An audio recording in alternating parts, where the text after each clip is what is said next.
Api di Bukit Menoreh. Cerita, Esa Mintarja. Audiobook, novel silat. Bab 499. Ki Lurah Surawana masih sempat menghadap Ki Tumenggung Panjer dan menyampaikan kegagalan usahanya untuk memancing persoalan dengan Gelagah Putih. Jangan sampai lewat waktu. Pokoknya orang itu harus ditahan.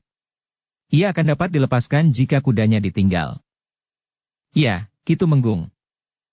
Pada hari itu, Kanjeng Pangeran Puger telah memerintahkan para pengawalnya untuk membongkar pedati yang memuat beberapa buah peti yang berisi barang-barang berharga serta pusaka-pusakanya, untuk disimpan di bangsal perbendaharaan yang telah disiapkan di sebuah bilik di sebelah bilik peraduan Kanjeng Pangeran Puger. Kanjeng Pangeran Puger sendiri menunggui dan meneliti setiap peti yang diusung ke dalam. Ternyata isi peti-peti itu tidak ada yang cacat. Semuanya masih tertata sebagaimana saat Kanjeng Pangeran Puger berangkat dari Mataram. Ki Lurah Adiprayalah yang menjadi sangat sibuk mengatur para pengawal. Ia berlari-lari hilir mudik dari halaman ke bangsal perbendaharaan yang tidak begitu luas itu. Hari itu Ki Lurah Agung Sedayu telah menghadap Kanjeng Pangeran Puger. Kapan Ki Lurah Agung Sedayu diperkenankan kembali ke Mataram? Jangan tergesa-gesa, Ki Lurah. Meskipun di sini telah disiapkan prajurit Demak, tetapi aku belum terbiasa dengan mereka. Juga dengan sifat dan watak mereka. Karena itu, aku minta Ki Lurah tinggal barang sepekan di sini. Ki Lurah Agung Sedayu tidak dapat mengelak. Ia harus berada di Demak sekitar sepekan, sementara Kanjeng Pangeran Puger berusaha mengenali para pejabat pemerintahan dan keprajuritan di Demak. Pada itu, para pemimpin di Demak telah mengusahakan tempat yang lebih mapan bagi para prajurit Mataram. Apalagi ketika Kanjeng Pangeran Puger memberitahukan kepada Ki Tumenggung Gending dan Ki Tumenggung Panjer bahwa para prajurit Mataram itu akan berada di Demak sekitar sepekan. Namun Kanjeng Pangeran Puger mengisyaratkan agar para prajurit itu tetap berada di halaman dalam kadipaten. Kita tidak tergesa-gesa, berkata Ki Tumenggung Panjer kepada Ki Lurah Surawana. Mereka akan berada di sini sepekan.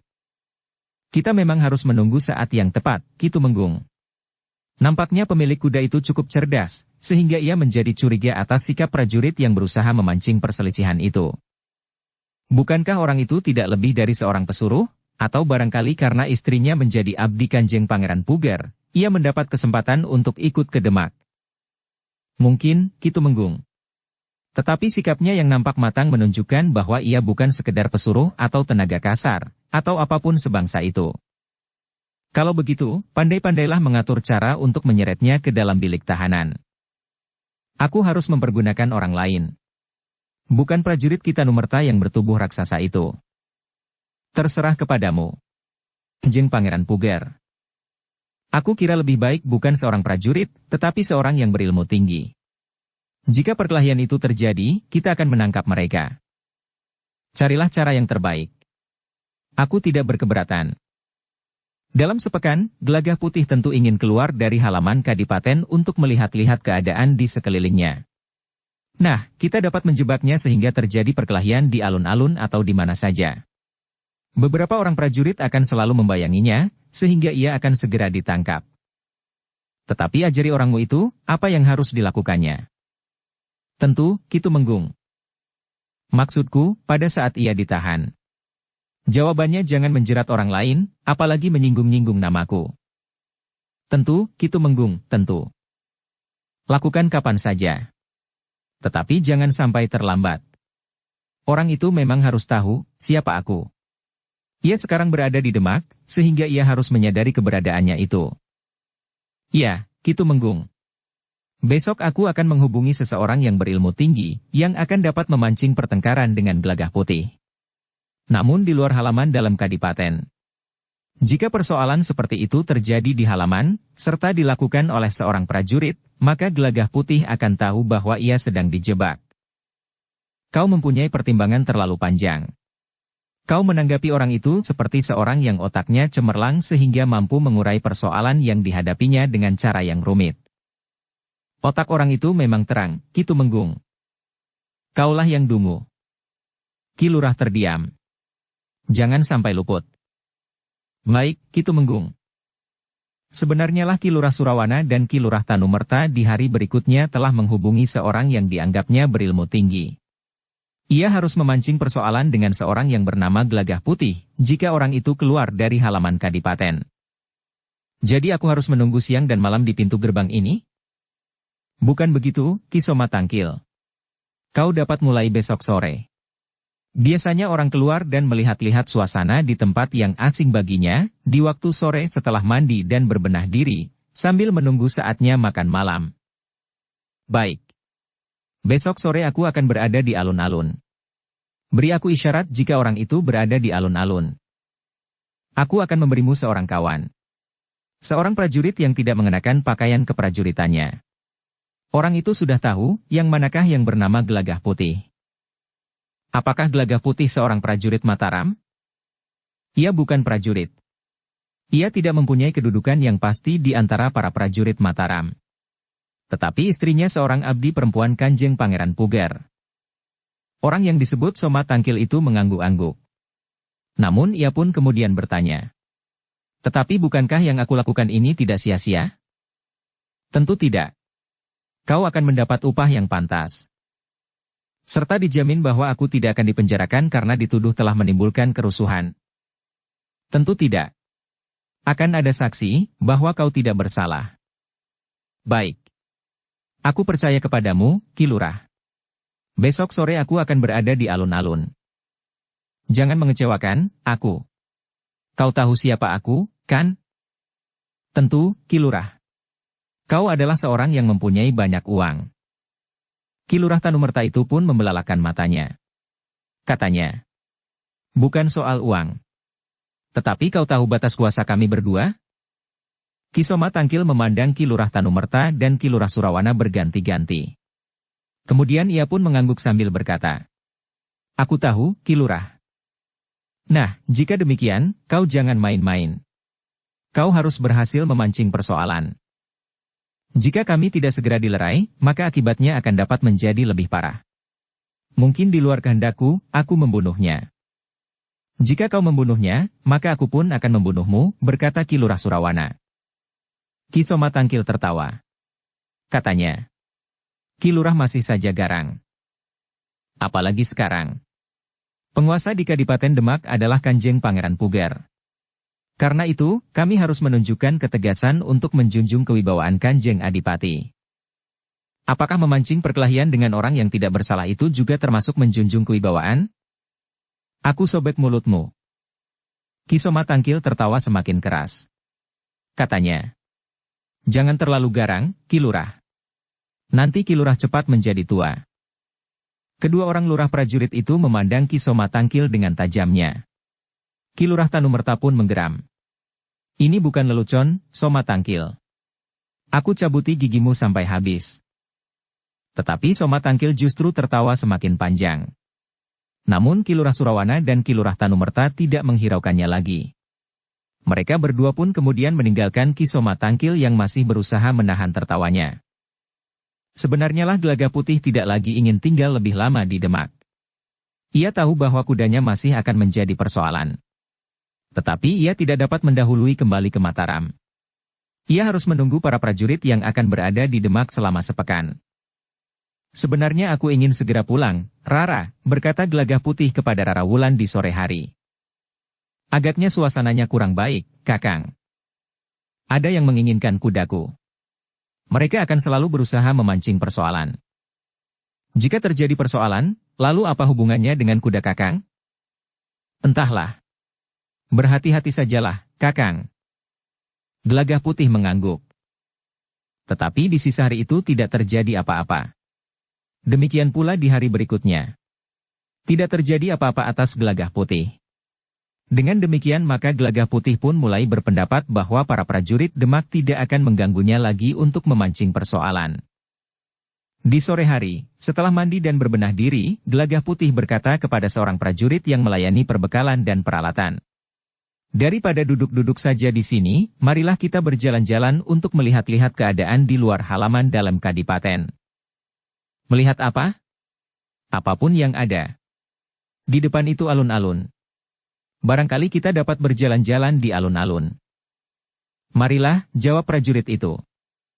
Ketika mereka melangkah menuju ke pintu gerbang, Rara Wulan yang berdiri di halaman bersama Sekar Mirah itu pun memperingatkannya.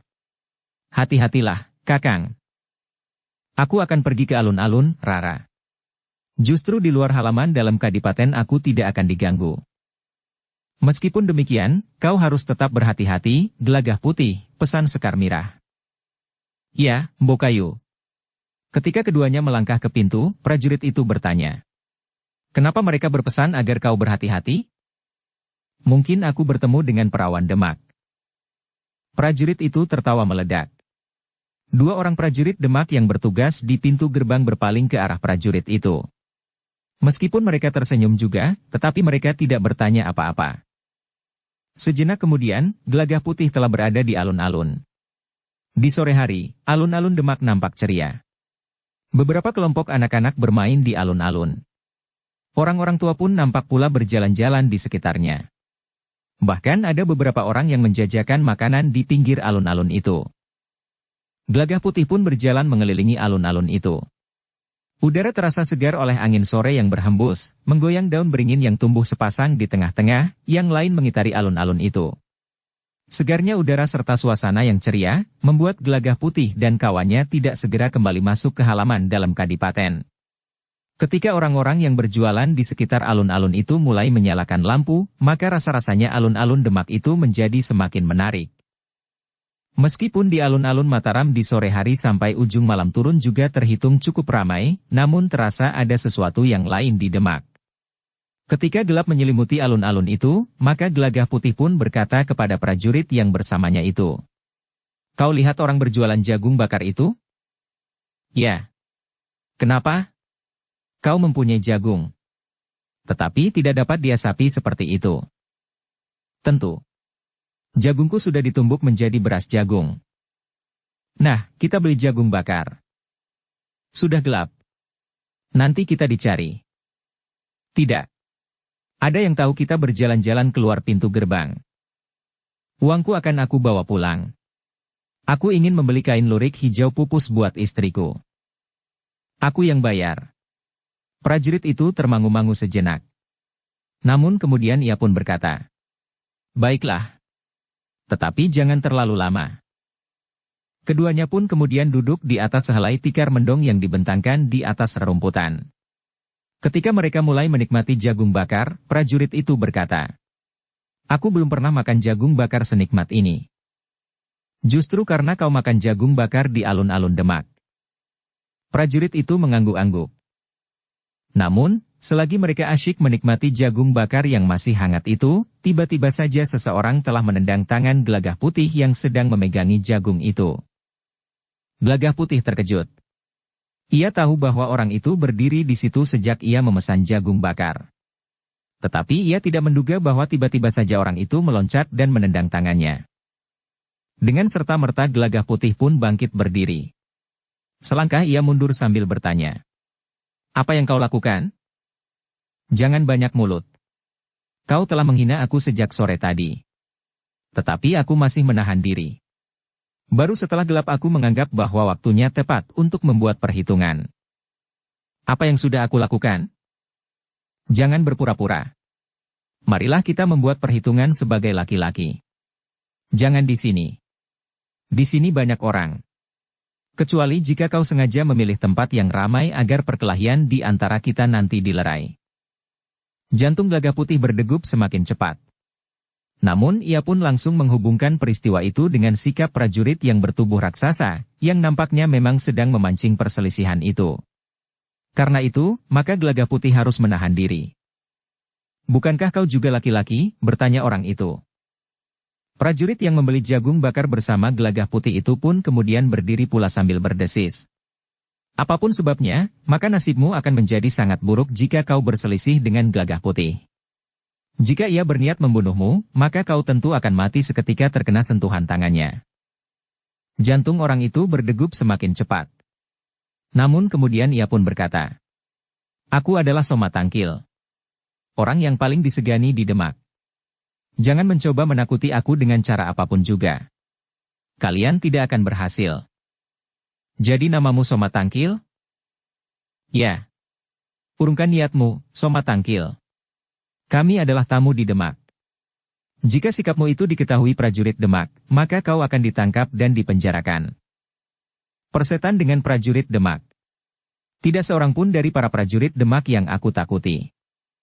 Prajurit Mataram yang membeli jagung bersama Gelagah Putih itu merasa tersinggung. Dengan serta-merta ia pun berkata, "Jangan merendahkan seorang prajurit Demak dan prajurit Mataram.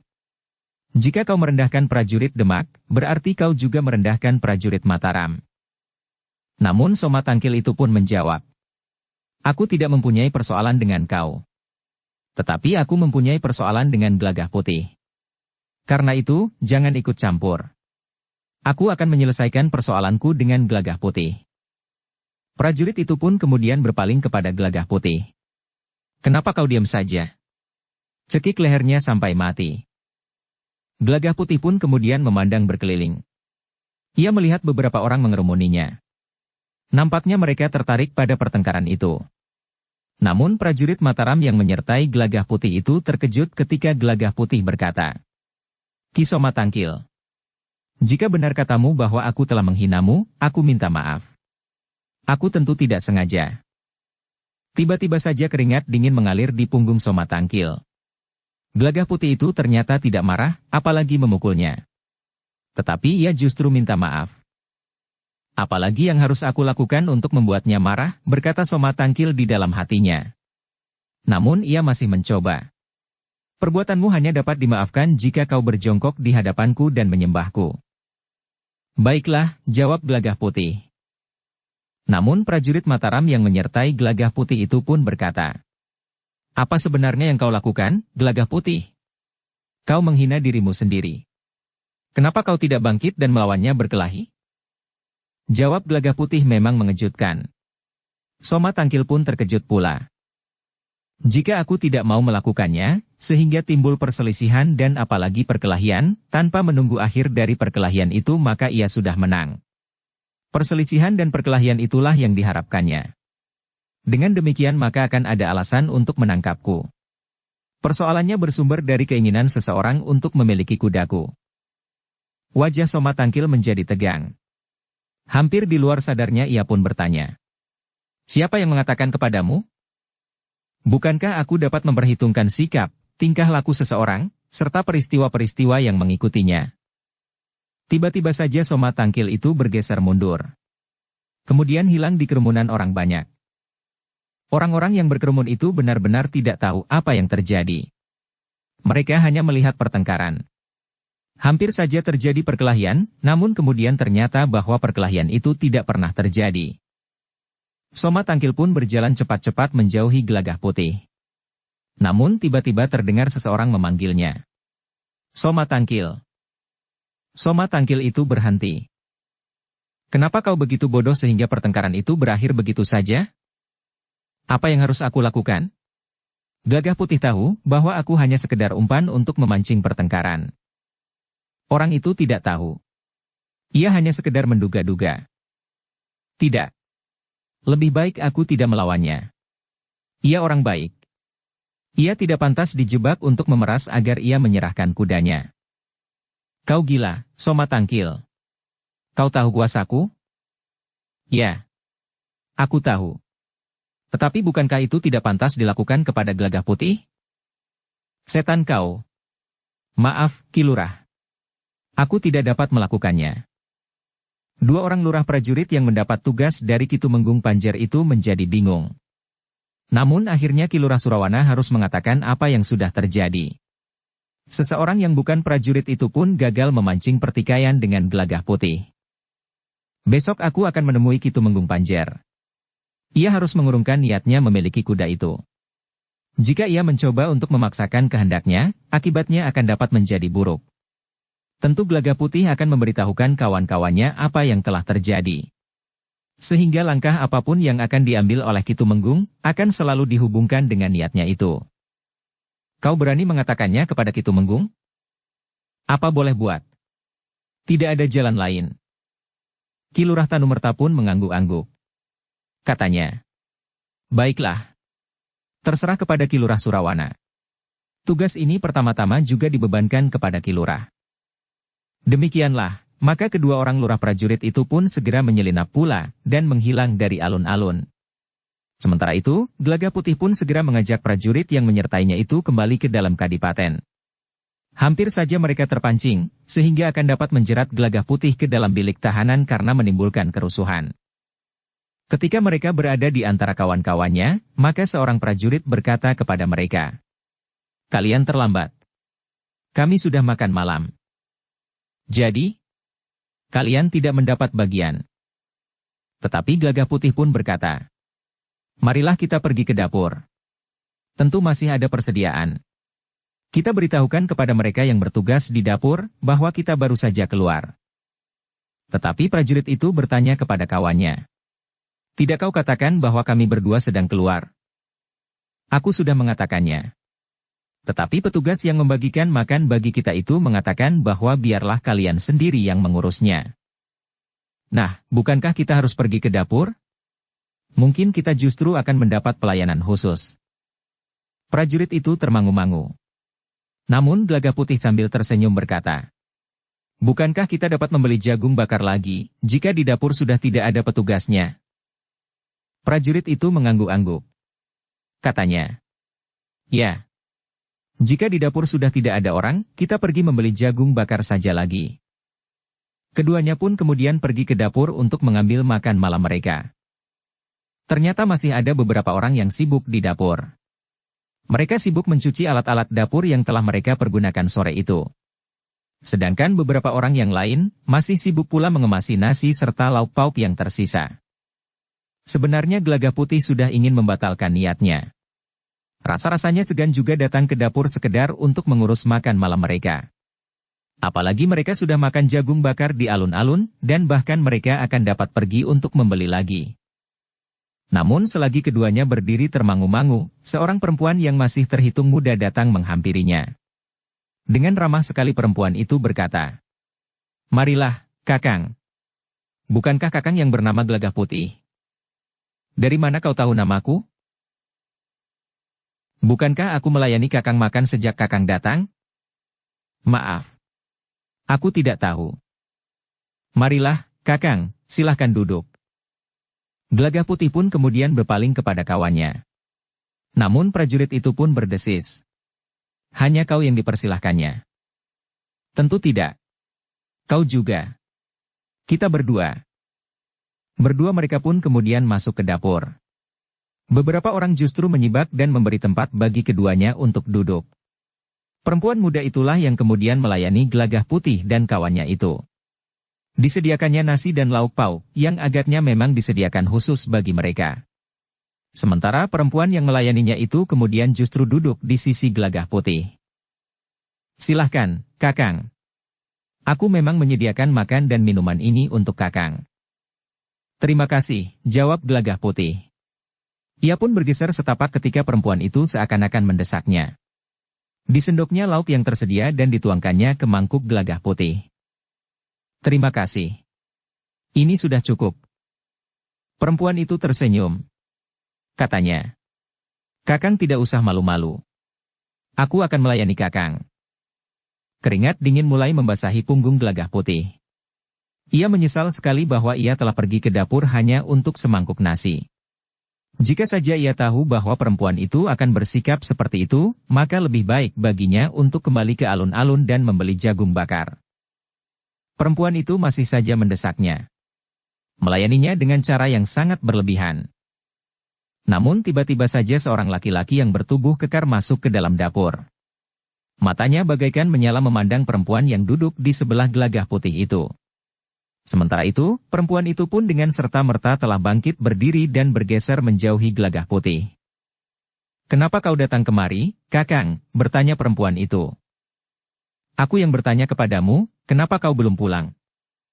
Perempuan itu tiba-tiba saja berlari kepada laki-laki itu. Sambil terisak ia berkata, "Prajurit Mataram itu telah merendahkan martabatku sebagai seorang perempuan." "Orang itu yang merendahkan martabatmu sebagai perempuan, atau kau yang telah menjajakan dirimu?" "Kakang? Jadi kau justru menuduhku merendahkan martabatku sendiri? Lalu apa yang sebenarnya terjadi? Bertanyalah kepada Kakang Salam, apa yang telah mereka lakukan." Keduanya tidak ada di tempat ketika aku melayani para prajurit makan. Nampaknya mereka sengaja agar mereka dapat pergi ke dapur ini. Ternyata di sini mereka telah melakukan perbuatan yang menyakitkan hati. Ketika aku menghidangkan makan mereka, tiba-tiba saja yang namanya Gelagah Putih itu menarik tanganku dan aku dipaksanya duduk melekat padanya. Gila. Itukah tingkah laku orang-orang Mataram? Tunggu, berkata Gelagah Putih. Jika itu yang aku lakukan, kenapa ia tidak berbuat apa-apa? Kenapa ia tidak melawan, dan kenapa orang-orang yang ada di sini tidak mencegahnya? Mereka merasa segan kepada orang-orang Mataram yang kami anggap tamu di sini. Ternyata kau sudah memanfaatkannya untuk merendahkan martabatku, sahut perempuan itu. Jantung Gelagah Putih berdegup semakin keras. Sementara itu laki-laki yang bertubuh tinggi kekar itu menggeram.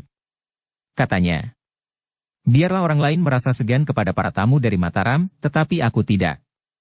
Sebenarnya aku pun menghormatinya. Tetapi jika orang Mataram itu sudah menyentuh istriku, maka aku tidak akan memaafkannya. Dengar, Kisanak, prajurit yang datang bersama Gelagah Putih itu mencoba untuk menjelaskan. Gelagah Putih tidak berbuat apa-apa. Kau percaya kepadaku atau kepada orang-orang itu, Kakang? Mata orang itu bagaikan menyala. Sementara itu seorang anak muda yang berada di pintu berkata. Gelagah Putih itu memang menarik Yurumi dan memaksanya duduk di sebelahnya. Orang yang bertubuh kekar itu tiba-tiba meloncat menerkam baju Gelagah Putih. Dengan kasar orang itu menyeret Gelagah Putih keluar dari dapur. Tunggu, tunggu. Tetapi orang itu tidak menghiraukannya. Dengan sekuat tenaga orang itu memukul wajah Gelagah Putih. Tetapi Gelagah Putih tidak membiarkan wajahnya dikenai pukulan orang itu. Karena itu, maka Gelagah Putih pun telah menghindar. Dengan demikian maka pukulan yang dilontarkan dari jarak tidak lebih dari sepanjang jangkauan tangan itu tidak mengenainya. Sehingga dengan demikian, maka orang itu pun menjadi semakin marah. Dengan serta-merta orang itu telah menyerang Gelagah Putih dengan garangnya. Tunggu, tunggu. Aku akan menjelaskan, berkata Gelagah Putih. Tetapi orang itu tidak mendengarkannya. Serangannya datang seperti angin ribut. Gelagah Putih tidak mempunyai kesempatan untuk menjelaskan persoalan yang terjadi. Tetapi karena ia tidak merasa bersalah, maka Gelagah Putih tidak mau menjadi sasaran serangan yang membabi buta. Karena itu, setelah berloncatan surut beberapa langkah, maka Gelagah Putih mulai membalas serangan orang itu.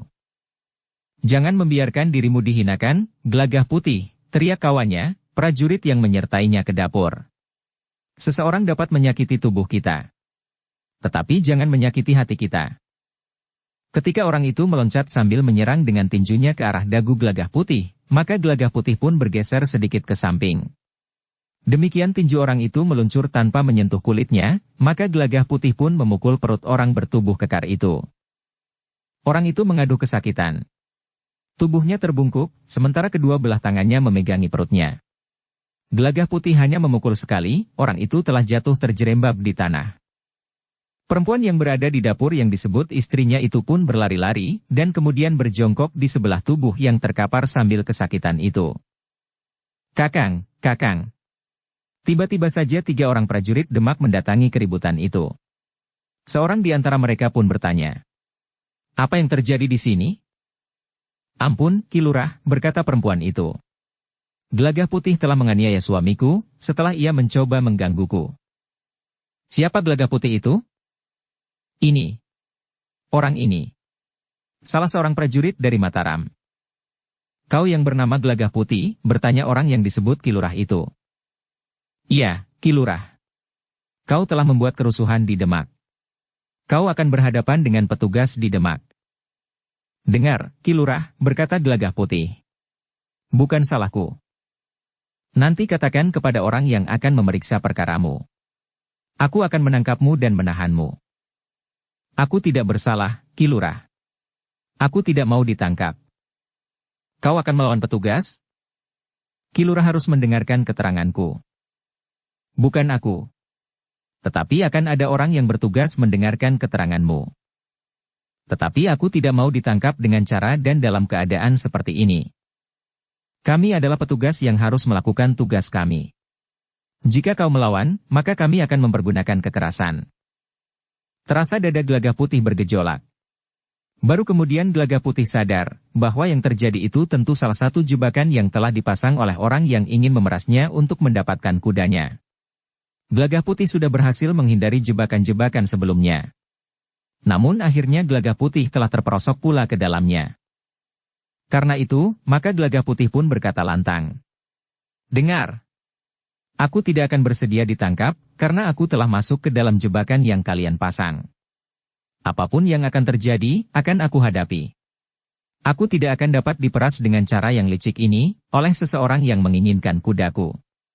Karena itu, apapun yang terjadi, aku akan melawan para petugas, yang telah disuap untuk kepentingan seseorang.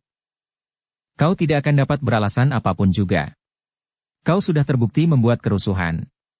Kau harus menyerahkan kedua tanganmu untuk diikat. Tidak.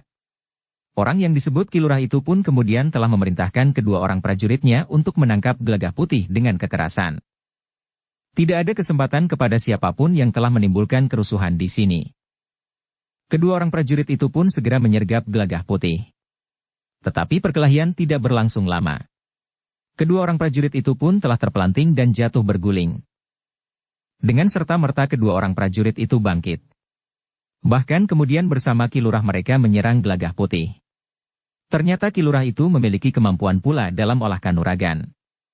Untuk beberapa saat ia berkelahi. Namun kemudian ternyata bahwa ilmunya tidak dapat mengimbangi ilmu Gelagah Putih.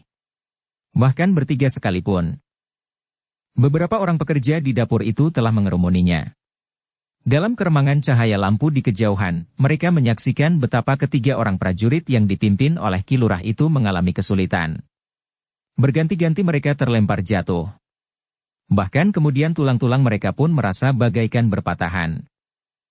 Dalam keadaan yang sulit itu, maka Kilurah itu pun berkata, "Beri isyarat. Panggil para prajurit yang bertugas." Beberapa orang yang berkerumun itu menjadi ragu-ragu. Karena itu, maka Kilurah itu pun berteriak sekali lagi. "Panggil mereka yang bertugas malam ini." Seseorang telah membuat kekacauan di dapur. Sebelum seorang pun beranjak dari tempatnya, terdengar seseorang berkata, "Aku yang bertugas malam ini, Kilurah Rejasura." Kilurah yang dipanggil Rejasura itu pun segera berpaling. Dari antara kerumunan orang banyak itu muncul seorang prajurit Demak yang sedang bertugas malam itu. Wajah Kilurah Rejasura menjadi tegang. Orang itu adalah Kilurah Sambirata. "Kaukah yang bertugas malam ini, Kilurah Sambirata?" bertanya Kilurah Rejasura. "Ya. Bukankah seharusnya yang bertugas malam ini Kilurah Wiryakerti?" "Ya. Kilurah Wiryakerti telah dipanggil oleh Tumenggung Wirit." "Ki Tumenggung Wirit?" "Ya. Akulah yang kemudian diperintahkan untuk menggantikannya." "Apakah semuanya itu sudah diketahui oleh Ki Tumenggung Panjer?" "Ya. Tentu saja. Ki Tumenggung Panjer malam ini mendapat tugas khusus bersama Ki Tumenggung Gending, untuk menyusun pimpinan teras di Demak sejak pemerintahan Kanjeng Pangeran Puger menapak. Ada 4 orang yang dipanggil, termasuk Ki Tumenggung Panjer, Ki Tumenggung Gending, Ki Tumenggung Wirit dan Ki Tumenggung Singawani." Kilurah Rejasura berdiri termangu-mangu. Agaknya ada yang tidak sesuai dengan rencana telah terjadi. Tiba-tiba ia pun bertanya, "Bukankah Ki Tumenggung Wirit juga berada dalam pertemuan dengan Kanjeng Pangeran Puger sekarang?" "Ya. Bagaimana ia dapat mengganti Kilurah Wiryakerti dengan Kilurah Sambirata?" "Aku tidak tahu. Aku hanya menjalankan perintah. Perintah itu diberikan di depan bangsal. Ki Tumenggung Panjer, Ki Tumenggung Gending dan Ki Tumenggung Singawani juga ada waktu itu." "Lalu di mana Kilurah Wiryakerti sekarang?" "Aku tidak tahu. Ada tugas lain yang harus dilakukannya sekarang." "Tugas apa?" "Aku tidak tahu. Tetapi bukankah Kilurah tidak berkepentingan? Sekarang, apa yang telah terjadi di sini? Kenapa Kilurah memerintahkan memanggil para prajurit yang bertugas?" "Orang ini, Gelagah Putih." "Kenapa dengan Gelagah Putih? Bukankah Gelagah Putih salah seorang dalam iring-iringan Kanjeng Pangeran Puger dari Mataram?" "Ya. Lalu kenapa Kilurah dan kedua orang prajurit itu berkelahi dengan Gelagah Putih?" "Gelagah Putih telah menimbulkan kekacauan di sini. Gelagah Putih telah mengganggu istri orang, sehingga telah terjadi perkelahian." "Oh," Kilurah Sambirata mengangguk-angguk. "Manakah perempuan itu?" Ki Lurah Rejasura itu pun kemudian memandang berkeliling untuk mencari perempuan yang menyatakan telah diganggu oleh Gelagah Putih. Tetapi ia tidak segera menemukannya. "Mana perempuan itu?" bertanya Ki Lurah Rejasura. Semua orang yang berkerumun itu ikut memandang berkeliling. Tetapi mereka memang tidak menemukan perempuan itu. "Di mana perempuan itu?" "Di mana, heh?" bertanya Ki Lurah Rejasura. Tetapi orang-orang yang berada di sekelilingnya itu menggeleng. Seorang di antara mereka menjawab, "Aku tidak tahu, Ki Lurah. Tadi perempuan itu ada di sini." "Siapa tahu rumahnya?" bertanya Ki Lurah Sambirata. Orang-orang yang bertugas di dapur itu menggeleng. "Bukankah perempuan itu kawan kalian?" Orang-orang itu menggeleng lagi. "Jadi siapakah perempuan itu? Kenapa ia berada di dapur?" "Ia baru mulai bekerja sejak kemarin malam," jawab salah seorang dari mereka. "Sejak kemarin malam," ulang Ki Lurah Sambirata. "Iya, Ki Lurah. Apakah tidak ada di antara kalian yang mengenalnya sebelumnya?" Orang-orang itu menggeleng. "Jika demikian, di mana suaminya itu?" bertanya Ki Lurah Rejasura. Orang-orang itu pun menggeleng lagi. "Jadi orang itu juga sudah pergi?" bertanya Ki Lurah Sambirata. "Ya, Ki Lurah," jawab seorang di antara mereka. "Jadi mereka sudah tidak ada di sini?" "Tidak, Ki Lurah." Ki Lurah Sambirata menarik nafas panjang. Ki Lurah Rejasura menjadi gugup. Yang terjadi itu sama sekali berbeda dari yang direncanakan. Jika saja yang bertugas malam itu Ki Lurah Wiryakerti. "Nah, bagaimana sekarang Ki Lurah Rejasura?" bertanya Ki Lurah Sambirata. Wajah Ki Lurah Rejasura menjadi merah. Karena Ki Lurah Rejasura tidak segera menjawab, maka Ki Lurah Sambirata pun bertanya kepada para petugas dapur yang mengerumuninya. "Nah, siapakah di antara kalian yang dapat memberikan kesaksian?" Tetapi tidak seorang pun menyatakan dirinya. Akhirnya Ki Lurah Rejasura itu pun berkata, "Aku tidak peduli apa yang terjadi. Orang yang melaporkan masalahnya itu justru sudah melarikan diri." "Lalu bagaimana dengan Gelagah Putih, Ki Lurah Rejasura?" bertanya Ki Lurah Sambirata. "Persetan dengan Gelagah Putih," jawab Ki Lurah Rejasura. Orang itu pun kemudian telah memberikan isyarat kepada kedua orang prajuritnya meninggalkan tempat itu. Ki Lurah Sambirata memandanginya sampai hilang di belakang dinding penyekat di halaman samping di sebelah dapur itu. "Kembalilah ke dapur.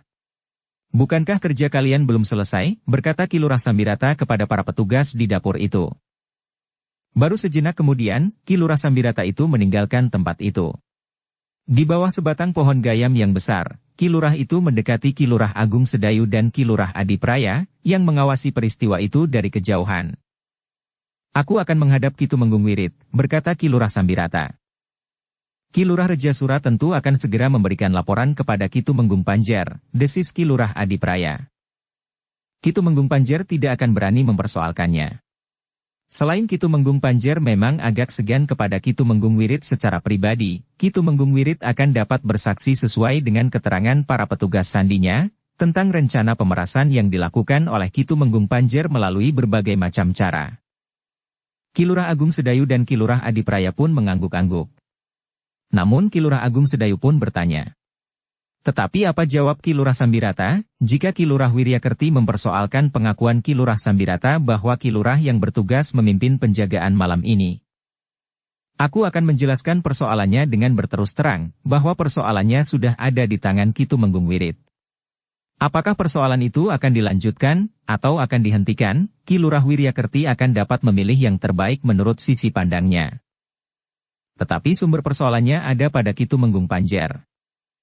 Biarlah para tumenggung menyelesaikannya sendiri." Ki Lurah Agung Sedayu dan Ki Lurah Adipraya hanya mengangguk-angguk, sementara Ki Lurah Sambirata berkata, "Persoalan seperti ini tentu dapat menimbulkan berbagai macam pertanyaan. Tetapi baiklah, aku berterus terang. Selama ini memang ada masalah yang terselubung di kadipaten ini. Beberapa orang pemimpin kurang dapat saling memahami kemauan yang satu dengan yang lain. Meskipun dalam kehidupan sehari-hari nampaknya para pemimpin itu tetap akrab dan bekerja bersama, tetapi sebenarnya lah ada semacam peletik api di dalam timbunan sekam. Jika tidak segera disiram, maka api itu akan dapat membakar sebukit timbunan sekam itu. Bagaimana menurut pendapat Ki Lurah akan kehadiran Kanjeng Pangeran Puger?" Kami berpengharapan.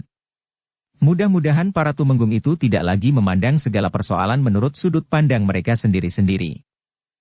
Tetapi persoalan yang sekarang terlontar dari keinginan Ki Tumenggung Panjer untuk memiliki seekor kuda yang besar dan tegar, tentu terlepas dari persoalan yang terselubung itu. Seharusnya demikian, Ki Lurah. Tetapi apakah kita akan dapat memilih persoalan-persoalan yang tumbuh di dalam diri kita menghadapi orang yang sama?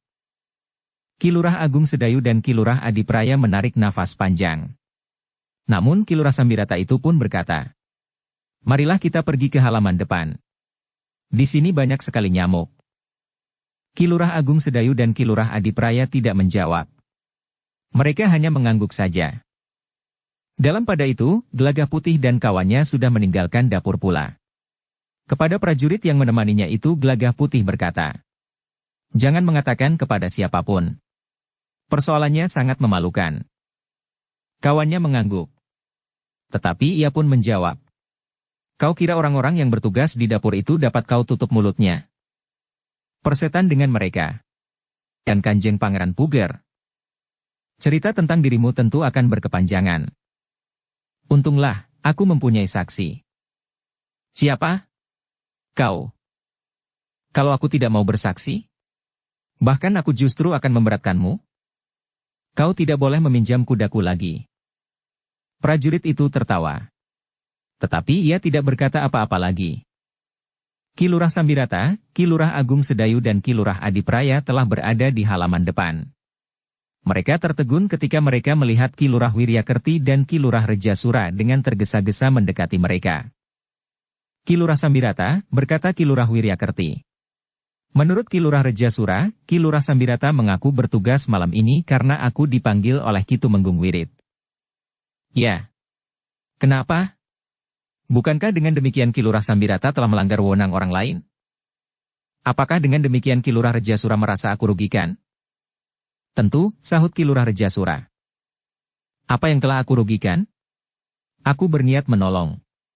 Ki Lurah Rejasura dan dua orang prajuritnya sedang berkelahi melawan Gelagah Putih. Ketiga orang itu ternyata tidak berdaya. Sementara itu, Ki Lurah Rejasura minta seseorang memanggil prajurit yang sedang bertugas. Untuk membantunya, maka aku yang mendengarnya datang dan mengaku prajurit yang bertugas. Tetapi seharusnya Ki Lurah Sambirata tidak berbuat demikian. Jika Ki Lurah ingin membantunya, sebaiknya Ki Lurah Sambirata memanggil aku, yang memang sedang bertugas malam ini. Tetapi aku sengaja berbohong kepada Ki Lurah Rejasura. Kenapa Ki Lurah sengaja berbohong? Karena Ki Lurah Rejasura juga berbohong kepadaku. Bahkan berbohong kepada banyak orang. Buat apa aku bersungguh-sungguh, kalau orang itu membohongi aku? Apa yang dikatakan oleh Ki Lurah Rejasura, sehingga kau menganggapnya berbohong? Ki Lurah Rejasura mengatakan bahwa Gelagah Putih telah mengganggu istri orang. Tetapi ternyata perempuan yang dikatakannya diganggu itu tidak ada. Tetapi ketika Ki Lurah Sambirata mendatangi Ki Lurah Rejasura, bukankah Ki Lurah Sambirata belum dibohongi oleh Ki Lurah Rejasura? Ki Lurah Rejasura sudah berbohong sejak semula. Bahkan sudah mempersiapkan kebohongan itu sejak awal. Itu fitnah. Jangan berkata begitu, Ki Lurah Rejasura. Bahkan aku merasa ragu, apakah Ki Lurah Wiryakerti tidak tahu akan hal itu. Jadi kau juga memfitnah aku? Baiklah. Biarlah kita menelusuri persoalannya sejak awal. Kami, maksudku aku, Ki Lurah Agung Sedayu dan Ki Lurah Adipraya, pemimpin pengawal Kanjeng Pangeran Puger, melihat apa yang terjadi sejak Gelagah Putih ke dapur bersama seorang kawannya. Para petugas di dapur juga melihat apa yang terjadi. Aku bertindak berdasarkan atas laporan orang yang merasa terganggu, berkata Ki Lurah Rejasura. Tetapi Ki Lurah tidak mau mendengarkan keterangan Gelagah Putih. Jika setiap orang dapat ditangkap begitu saja berdasarkan laporan tanpa diteliti lebih dahulu, maka alangkah malangnya nasib orang-orang yang difitnah. Kau terlalu berprasangka, Ki Lurah Sambirata, berkata Ki Lurah Wiryakerti. Jika kau merasa bahwa aku telah melanggar hak dan wewenangmu, maka sebaiknya kau tempuh jalur paugeran yang berlaku, Ki Lurah Wiryakerti. Aku tidak berkeberatan. Aku akan berbicara terbuka tentang persoalan ini sejak awal. Sumbernya, dan orang-orang yang tersangkut di dalamnya. Bahkan menyangkut seorang tumenggung sekalipun, aku mempunyai cukup saksi untuk memperkuat pernyataanku. Ki Lurah Wiryakerti termangu-mangu sejenak. Sementara Ki Lurah Sambirata pun berkata, "Aku akan menunggu, Ki Lurah." Ki Lurah Wiryakerti dan Ki Lurah Rejasura saling berpandangan sejenak. Namun kemudian Ki Lurah Wiryakerti itu pun berkata, "Marilah. Kita akan melihat perkembangan keadaan. Jika perlu, aku akan menempuh jalur lain yang lebih cepat." Ki Lurah Sambirata tertawa. Katanya, "Jalur manapun yang akan kau tempuh, aku tidak akan berkeberatan." Ki Lurah Wiryakerti dan Ki Lurah Rejasura pun segera meninggalkan Ki Lurah Sambirata, Ki Lurah Agung Sedayu dan Ki Lurah Adipraya. Aku tidak yakin bahwa keduanya akan mencari penyelesaian lewat jalur lain, sebagaimana dikatakannya itu, berkata Ki Lurah Sambirata. Tetapi jika yang dimaksud adalah pengaruh dari Ki Tumenggung Panjar, maka aku akan berlindung di bawah pengaruh Ki Tumenggung Wirit. Persoalan pertama yang akan dihadapi oleh Kanjeng Pangeran Puger adalah cara berpikir para pemimpin yang tidak sejalan. Mereka akan berpijak kepada kepentingan mereka sendiri-sendiri. Untungnya masih ada keseimbangan di antara kekuatan-kekuatan yang tidak sejalan itu, Ki Lurah, berkata Ki Lurah Sambirata. Sehingga dengan demikian, maka pengaruhnya ke bawah tidak terlalu terasa tajam menusuk. Meskipun kadang-kadang cukup membingungkan. Mudah-mudahan Kanjeng Pangeran Puger segera dapat mengatasi, berkata Ki Lurah Agung Sedayu. Mudah-mudahan, sahut Ki Lurah Sambirata. Beberapa saat kemudian, maka Ki Lurah Sambirata pun minta diri. Ia harus segera menghadap Ki Tumenggung Wirit, untuk melaporkan apa yang telah terjadi di sekitar dapur Kadipaten. Mudah-mudahan pembicaraan dengan Kanjeng Pangeran Puger itu sudah selesai, berkata Ki Lurah Sambirata.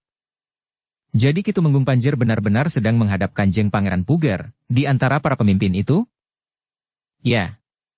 Ki Tumenggung Panjar termasuk seorang tumenggung yang berpengaruh. Tetapi wataknya memang agak kurang sesuai dengan tingkat kedudukannya. Ki Lurah Agung Sedayu dan Ki Lurah Adipraya tersenyum. Dengan nada rendah Ki Lurah Adipraya berkata, "Aku akan melaporkannya kepada Kanjeng Pangeran Puger." Tetapi sebaiknya Ki Lurah juga mendengarkan pendapat pihak yang lain, agar tidak menjadi berat sebelah. Baik. Kanjeng Pangeran Puger tentu juga ingin masukan dari banyak pihak, untuk mengambil langkah kebijaksanaan di Kadipaten ini. Demikianlah, maka sejenak kemudian Ki Lurah Sambirata pun telah meninggalkan Ki Lurah Agung Sedayu dan Ki Lurah Adipraya. Keduanya pun kemudian telah pergi ke Serambi Gandok. Namun Ki Lurah Adipraya kemudian telah meninggalkan Ki Lurah Agung Sedayu di Serambi, karena Ki Lurah Adipraya akan melihat apakah pertemuan di ruang dalam Kadipaten itu sudah selesai. Ketika seorang prajurit mendekati Ki Lurah Agung Sedayu, maka Ki Lurah itu pun bertanya, "Apakah pertemuan di ruang dalam itu sudah selesai?" "Entahlah, Ki Lurah. Apakah kau belum melihat beberapa orang pemimpin Kadipaten ini keluar dari ruang dalam?" "Memang tidak terlalu banyak. Hanya sekitar 5 atau 6 orang yang dipanggil oleh Kanjeng Pangeran Puger, untuk mengumpulkan bahan-bahan untuk menyusun pemerintahannya di Kadipaten ini. Aku belum melihat, Ki Lurah. Tetapi di depan pendapa itu masih ada 2 ekor kuda yang tertambat. Mungkin kuda itu milik 2 orang yang sedang mengadakan pertemuan itu. Selebihnya mereka berjalan kaki, karena agaknya rumahnya dekat dengan dalam Kadipaten ini." Ki Lurah Agung Sedayu mengangguk-angguk. Ketika prajurit itu meninggalkan Ki Lurah Agung Sedayu, maka Gelagah Putih yang datang mendekatinya sikap serta kata-kata yang kemudian diucapkan oleh Gelagah Putih masih memberikan kesan, bahwa Gelagah Putih merasa sangat gelisah dengan peristiwa yang terjadi di sebelah dapur itu. "Kakang, aku telah terjebak. Di alun-alun aku berhasil menghindari jebakan itu. Ketika ada seorang yang tiba-tiba saja menggangguku dan menantangku, aku masih berhasil menghindari perkelahian. Karena aku tahu bahwa jika perkelahian itu terjadi, maka aku tentu akan ditangkap. Tetapi ternyata jebakan itu ada di mana-mana." "Jadi kau sudah dijebak di alun-alun?" "Iya, Kakang." Agung Sedayu menarik nafas panjang. Katanya kemudian, "Jangan cemas. Aku melihat apa yang telah terjadi." "Kakang melihatnya?" "Ya. Aku datang bersama Ki Lurah Sambirata. Tetapi aku dan Ki Lurah Adipraya tidak mendekat." "Bagaimana menurut Kakang Agung Sedayu?" "Tidak apa-apa. Tidak akan terjadi apa-apa." Tetapi bagaimana jika cerita itu tersebar kemana-mana? Rara Wulan tentu akan mendengarnya. Jika ia termakan oleh cerita itu, maka akan timbul persoalan. Tidak akan ada yang menyebarluaskan. Seandainya ada yang bercerita, tentu cerita itu akan lengkap. Maksudku, bahwa yang terjadi adalah peristiwa yang dibuat-buat. Ternyata perempuan dan yang mengaku suaminya itu dengan diam-diam pergi. Apalagi para petugas di dapur tidak ada yang mengenal mereka sebelumnya. Tiba-tiba saja mereka telah dipekerjakan di dapur. Jika ingin menelusuri, tentu dapat ditanyakan kepada orang yang dengan serta-merta menempatkan mereka di dapur. Ya, jika perlu. Tetapi jika kemudian peristiwa itu tidak lagi diungkit, maka diam sajalah. Baru jika peristiwa itu mempunyai ekor yang panjang, kita dapat menempuh beberapa jalur. Tetapi Ki Lurah Sambirata akan dapat menunjukkan jalur yang terbaik yang dapat kita tempuh. Gelagah Putih menarik nafas panjang. Katanya, syukurlah jika Kakang melihatnya. Selain Kakang, aku juga mempunyai seorang saksi. Ya, aku juga melihatnya. Gelagah Putih menarik nafas panjang. Katanya kemudian, kapan kita meninggalkan kadipaten ini, Kakang? Besok lusa, Gelagah Putih. Besok kita mempersiapkan segala sesuatunya yang akan kita bawa kembali ke Mataram. Besok lusa, di dini hari kita akan berangkat. Tempat ini telah menjadi neraka bagiku. Ya. Tetapi dengan demikian kita mengetahui bahwa para pemimpin di kadipaten ini nampaknya selama ini saling bersaing. Gelagah Putih menarik nafas dalam-dalam. Dengan nada berat ia pun bergumam. Sebaiknya Kanjeng Pangeran Puger mengetahuinya. Kanjeng Pangeran Puger tentu mengetahuinya, karena Ki Lurah Adipraya sudah mengetahuinya juga. Ki Lurah Adipraya tentu akan menyampaikannya kepada Kanjeng Pangeran Puger, sehingga Kanjeng Pangeran Puger akan berhati-hati mengambil kesimpulan. Tetapi jika dalam pertemuan itu Kanjeng Pangeran Puger sudah mengambil keputusan-keputusan, tentu belum. Kanjeng Pangeran Puger tentu baru mengumpulkan bahan-bahan terpenting. Gelagah Putih mengangguk-angguk. Tetapi ia benar-benar berharap agar apa yang telah terjadi di dapur itu tidak akan tersebar dalam kesalahpahaman. Meskipun Ki Lurah Agung Sedayu berusaha untuk menenangkan kegelisahan Gelagah Putih, namun malam itu Gelagah Putih benar-benar sulit untuk dapat tidur. Meskipun ia sudah berbaring di antara para prajurit yang bertugas menyediakan makanan dan minuman di perjalanan itu, namun matanya tidak segera dapat terpejam. Gelagah Putih menjadi semakin sulit tidur ketika prajurit yang tidur di sebelahnya mendengkur keras sekali. Bahkan menjelang tengah malam, Gelagah Putih justru bangkit dari pembaringannya dan turun ke halaman. Tetapi Gelagah Putih menyadari keadaannya, sehingga ia tidak pergi kemana-mana. Ia bahkan duduk bersama para prajurit Mataram dari pasukan khusus yang bertugas mengawasi keadaan, meskipun tempat itu sudah dijaga oleh para prajurit Demak. Kau tidak mengantuk? Bertanya seorang prajurit kepada Gelagah Putih. Sebenarnya aku mengantuk. Tetapi aku tidak dapat tidur. Jangan takut. Kudamu tidak akan hilang meskipun seorang tumenggung ingin memilikinya. Dari mana kau tahu? Bertanya Gelagah Putih. Kami mendapat beberapa keterangan, agar kami tahu apa yang harus kami lakukan. Terima kasih. Gelagah Putih itu mengangguk-angguk. Pernyataan prajurit dari pasukan khusus itu telah membuatnya menjadi tenang. Karena itu, maka sejenak kemudian Gelagah Putih telah minta diri untuk kembali ke pembaringannya. Tidurlah. Jika perlu, aku akan membangunkanmu, berkata seorang prajurit sambil tersenyum. Gelagah Putih tersenyum pula. Katanya, terima kasih. Mudah-mudahan aku dapat tidur nyenyak. Sebenarnya lah ketika kemudian Gelagah Putih berbaring, matanya pun terasa amat berat. Dibangunkannya prajurit yang mendengkur itu. Lalu katanya, Kanjeng Pangeran Puger akan melihat-lihat tempat kita ini, apakah cukup memadai atau tidak. Karena itu jangan mendengkur, agar tidak menarik perhatian Kanjeng Pangeran Puger sehingga datang kemari. Jika Kanjeng Pangeran Puger memasuki barak kita ini, maka kita semuanya harus bangun. Kanjeng Pangeran Puger, bertanya prajurit yang mendengkur itu. Ya. Benar. Benar. Prajurit itu pun kemudian bangkit dan duduk di pembaringan. Katanya, jika tidur aku tentu mendengkur. Karena itu, jangan tidur. Prajurit itu mengangguk. Untuk beberapa saat ia mencoba untuk bertahan untuk duduk di pembaringan. Namun akhirnya ia pun berbaring juga. Matanya pun segera terpejam dan suara dengkurnya telah terdengar lagi. Tetapi dalam pada itu, Gelagah Putih sudah tertidur pula. Di hari berikutnya, seperti yang dikatakan oleh Ki Lurah Agung Sedayu, para prajurit Mataram telah berbenah diri. Pedati-pedati yang akan dibawa kembali ke Mataram telah disiapkan. Bekal di perjalanan pun telah dilihat pula, apakah mencukupi atau tidak. Namun ketika Kanjeng Pangeran Puger menanyakan bekal di perjalanan itu, maka prajurit yang bertugas mengurus bekal dan perlengkapan itu menyatakan bahwa bekal di perjalanan kembali ke Mataram itu masih cukup.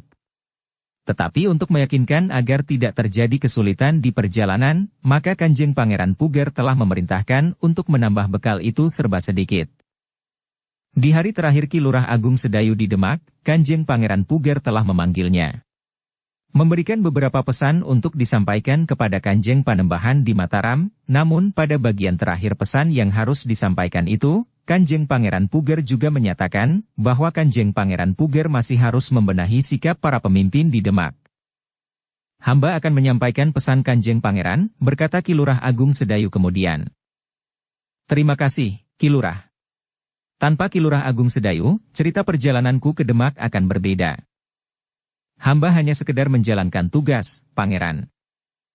Barangkali sudah pernah aku katakan, bahwa tidak semua orang menjalankan tugasnya dengan baik. Karena itu, maka harus ada penilaian yang wajar terhadap mereka, yang meskipun hanya sekedar menjalankan tugas. Menjelang malam, maka beberapa orang pemimpin Kadipaten Demak telah berkumpul untuk memberikan ucapan selamat jalan kepada Ki Lurah Agung Sedayu. Ada di antara mereka yang sebenarnya merasa segan. Mereka yang mempunyai kedudukan jauh lebih tinggi dari seorang lurah prajurit menganggap bahwa pertemuan semacam itu agak berlebihan. Kenapa kita harus menghormati seorang lurah prajurit yang besok akan kembali ke Mataram dengan penghormatan yang berlebihan? Bahkan Kanjeng Pangeran Puger sendiri harus mengucapkan selamat jalan kepada mereka. Kenapa Kanjeng Pangeran tidak menugaskan saja seorang lurah prajurit Demak untuk menyampaikan ucapan selamat jalan, dan membiarkannya berangkat esok pagi bersama pasukan kecilnya itu? Yang penting bagi Kanjeng Pangeran Puger bukannya pangkatnya, tetapi apa yang sudah dilakukannya. Lurah prajurit yang bernama Agung Sedayu itu telah menyelamatkan jiwanya. Itu sudah kewajibannya. Ki Lurah itu ditugaskan untuk mengawal Kanjeng Pangeran Puger sampai ke Demak. Tentu saja jika ada hambatan, ia harus bertindak. Ia bukan saja bertindak atas dasar tugasnya. Tapi Ki Lurah Agung Sedayu itu seorang prajurit yang cerdik. Cerita yang berlebihan.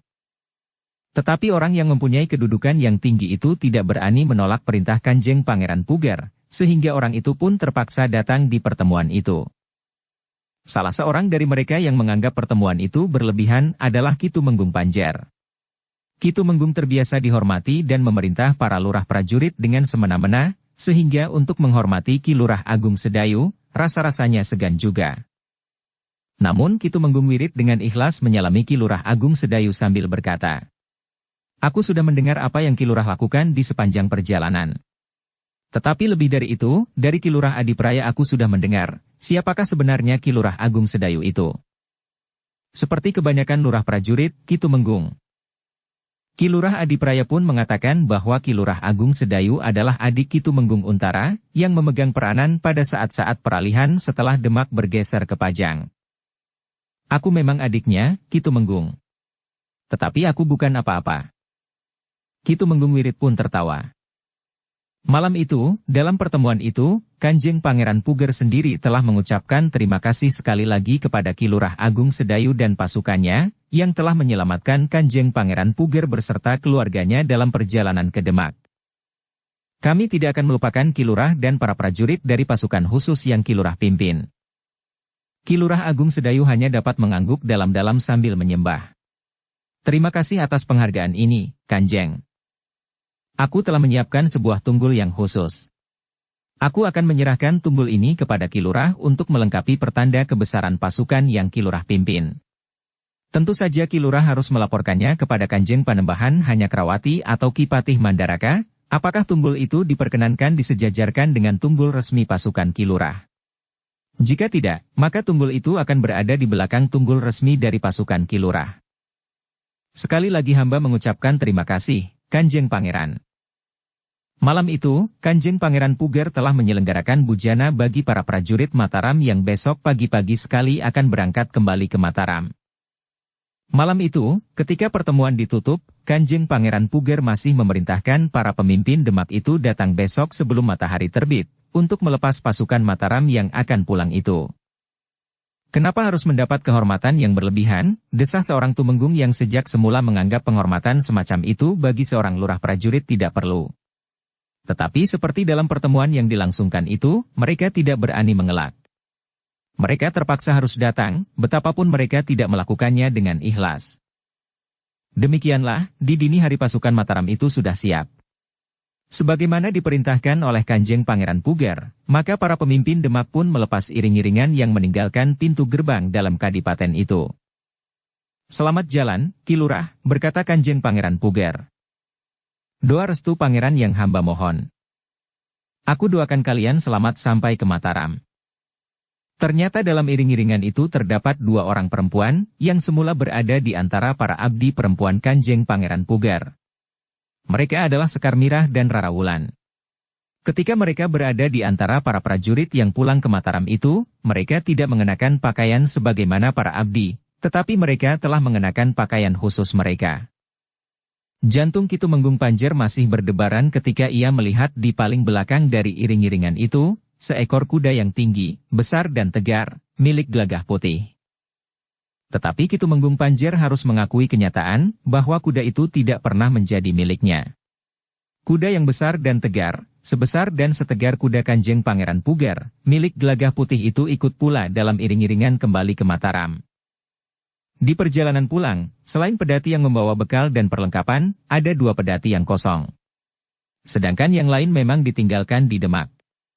Meskipun di antara iring-iringan terdapat juga pedati sebagaimana saat mereka berangkat ke Demak, namun rasa-rasanya perjalanan mereka agak lebih cepat.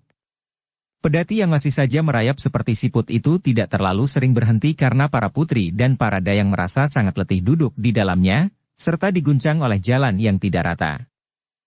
Di perjalanan pulang, yang duduk di dalam pedati yang satu adalah Sekar Mirah dan Rara Wulan. Sedang di pedati yang lain, bergantian para prajurit yang bertugas menyiapkan makan dan minum para prajurit. Namun meskipun di perjalanan kembali para prajurit itu tidak bersama Pangeran Puger, namun bukan berarti mereka dapat berjalan berpencar menurut kesenangan mereka masing-masing. Pasukan kecil itu masih tetap terikat dalam kesatuan yang utuh, berbaris menempuh jalan yang panjang, menuju ke Mataram.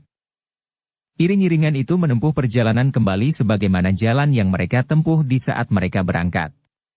Namun setelah mereka menempuh perjalanan setengah hari, seorang prajurit berkata kepada Ki Lurah Agung Sedayu.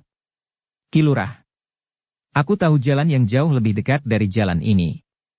Tapi jalannya memang lebih sulit. Apakah pedati itu dapat melewatinya? Dapat saja, Ki Lurah.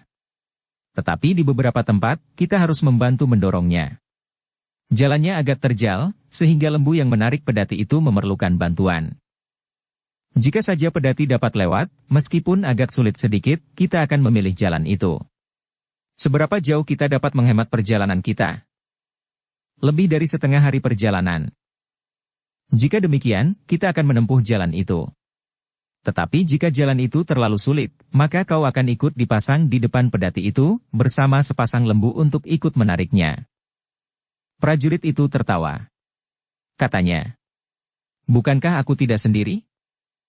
Nah, kaulah yang akan menjadi penunjuk jalan. Awas jika kita tersesat nanti. Seorang prajurit yang lain pun berkata, jika kita tersesat, kau akan digantung di tengah jalan. Aku pernah menjadi pengembara di masa mudaku. Aku tidak pernah merasa tersesat, karena aku selalu dapat menemukan jalan ke arah yang aku kehendaki.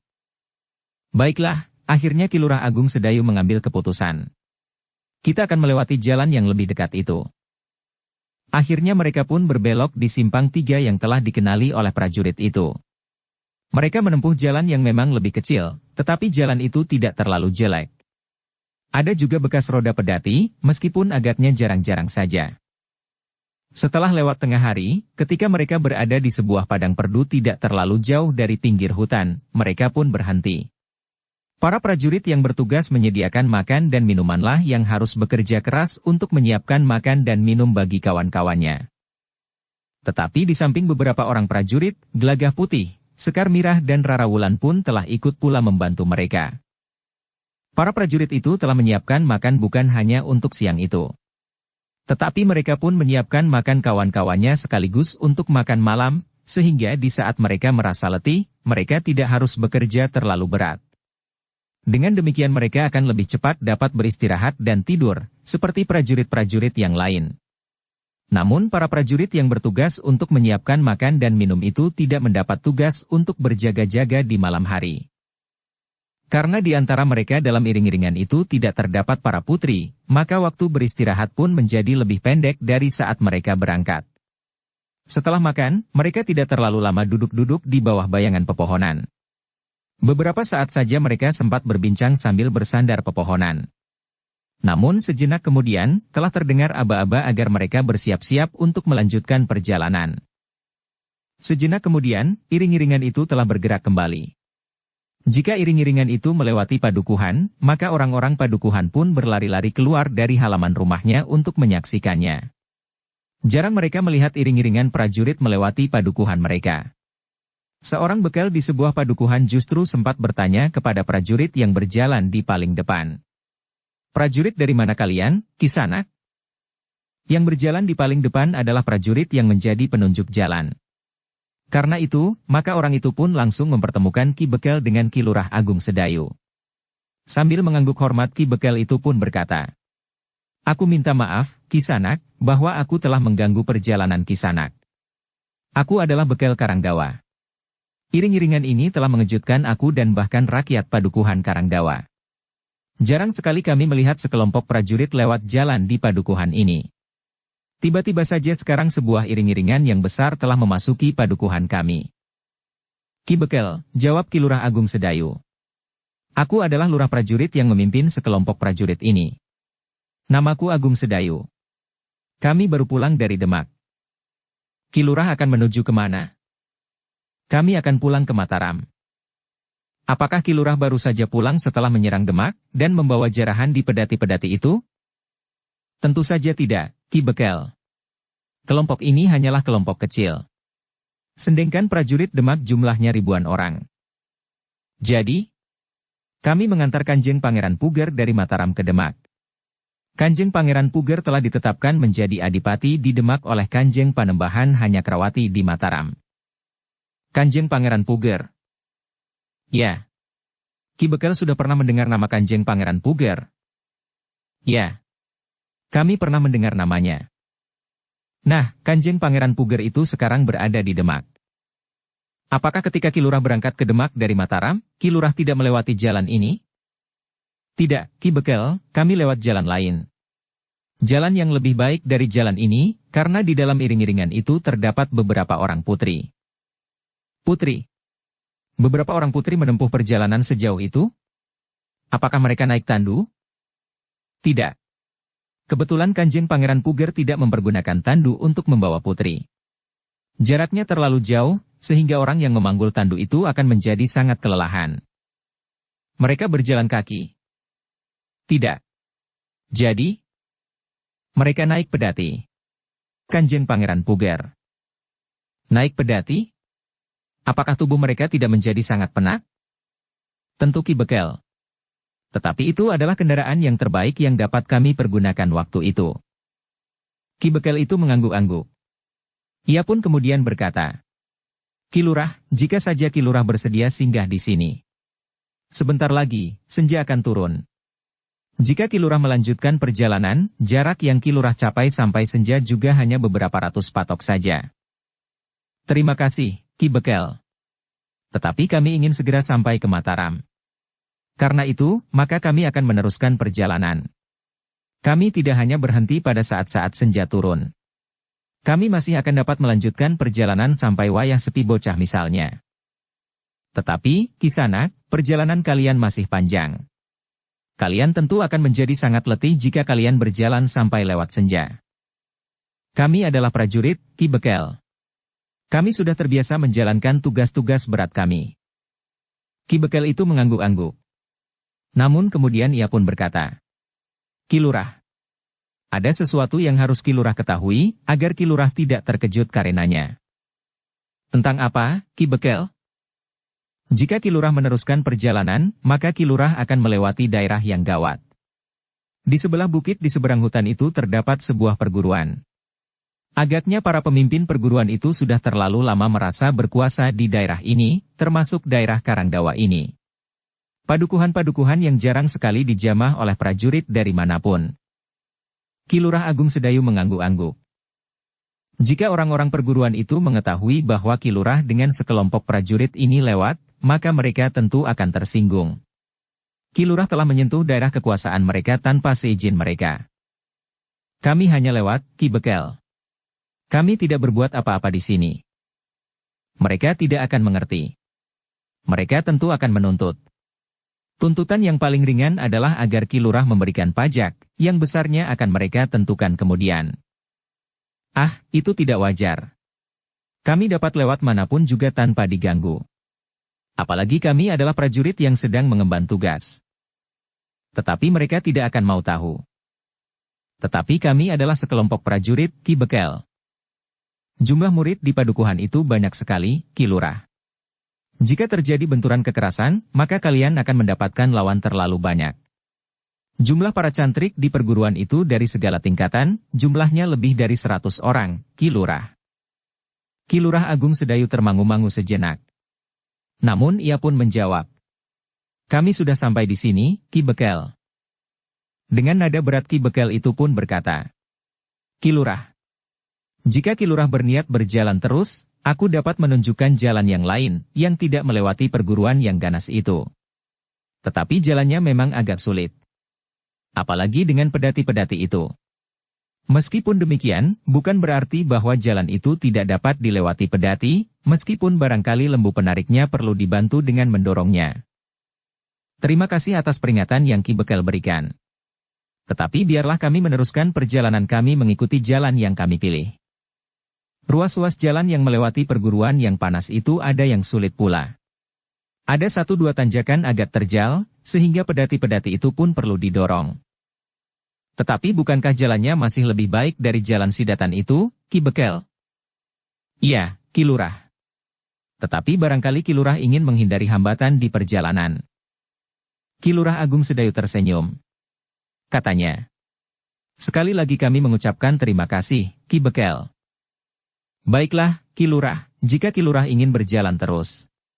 Aku sudah memberikan peringatan kepada Ki Lurah. Tetapi aku pun dapat mengerti, bahwa yang bersama-sama Ki Lurah sekarang adalah sekelompok prajurit, yang tidak boleh menghindari dari kemungkinan terjadi kekerasan. Bukan maksud kami untuk memilih jalan yang memungkinkan terjadinya kekerasan, Ki Bekel.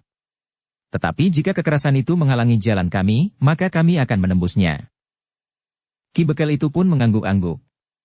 Katanya, "Mudah-mudahan Ki Lurah mendapat perlindungan dari Yang Maha Agung. Doa Ki Bekel merupakan bekal yang sangat berharga bagi kami." Demikianlah, sejenak kemudian iring-iringan itu pun melanjutkan perjalanan. Ki Bekel melepas mereka sampai ke gerbang pedukuhannya. Demikian mereka berada di Bulak, maka Ki Lurah Agung Sedayu pun segera memperingatkan kepada para pemimpin kelompok untuk berhati-hati. "Aku melihat kesungguhan pada sikap dan kata-kata Ki Bekel. Karena itu, kalian jangan menjadi lengah. Mungkin orang-orang perguruan itu sempat berbicara dengan kita. Tetapi mungkin tiba-tiba saja mereka menyergap, karena mereka melihat bahwa kita adalah kelompok prajurit. Dengan demikian, maka kelompok-kelompok prajurit itu pun segera memperketat diri dalam kelompok mereka masing-masing. Di samping depan adalah penunjuk jalan itu beserta kelompoknya. Di sebelah menyebelah, di atas punggung kuda, Ki Lurah Agung Sedayu dan pemimpin kelompok itu. Di belakang kelompok itu, 2 buah pedati yang kosong, yang hanya ditumpangi oleh Sekar Mirah dan Rara Wulan. Kemudian kelompok-kelompok berikutnya. Di belakangnya, pedati-pedati yang membawa bekal perjalanan serta perlengkapannya. Para prajurit yang mengurusi perbekalan dan perlengkapan, serta para prajurit yang bertugas menyiapkan makan dan minum bagi kawan-kawannya, telah membentuk kelompok sendiri. Gelagah Putih menyatakan diri ikut dalam kelompok itu. Bahkan kemudian Sekar Mirah dan Rara Wulan pun tidak lagi berada di dalam pedati yang kosong. Tetapi mereka telah turun dan bahkan bergabung dengan kelompok para prajurit yang mengurusi perbekalan dan perlengkapan, serta para prajurit yang menyiapkan makan dan minuman itu. Di paling belakang adalah sekelompok prajurit dengan pemimpin kelompoknya yang duduk di atas punggung kuda. Seorang yang berwajah garang, berkumis lebat dan bermata cekung. Namun ternyata ia adalah seorang yang senang sekali berkelakar. Suara tertawanya kadang-kadang meledak tidak terkendali. Di perjalanan itu, orang itu masih sempat berkata kepada Gelagah Putih, "Bawa kudamu ke depan pedati-pedati perbekalan itu. Kudaku nampak seperti jaran kere jika berdekatan dengan kudamu." Gelagah Putih tertawa. Katanya, "Kau memang pantas duduk di punggung kuda beban yang kerdil." Orang yang berwajah garang, berkumis lebat dan bermata cekung itu tertawa pula. "Pest, justru prajurit dalam kelompoknya yang berdesis." "Pest," orang berwajah garang itu menirukan. Yang kemudian duduk di atas punggung kuda Gelagah Putih adalah justru seorang prajurit yang bertugas menyediakan makan dan minuman. Ternyata seperti yang dikatakan pemimpin kelompok itu, prajurit itu berkuda di depan pedati-pedati yang membawa bekal dan peralatan.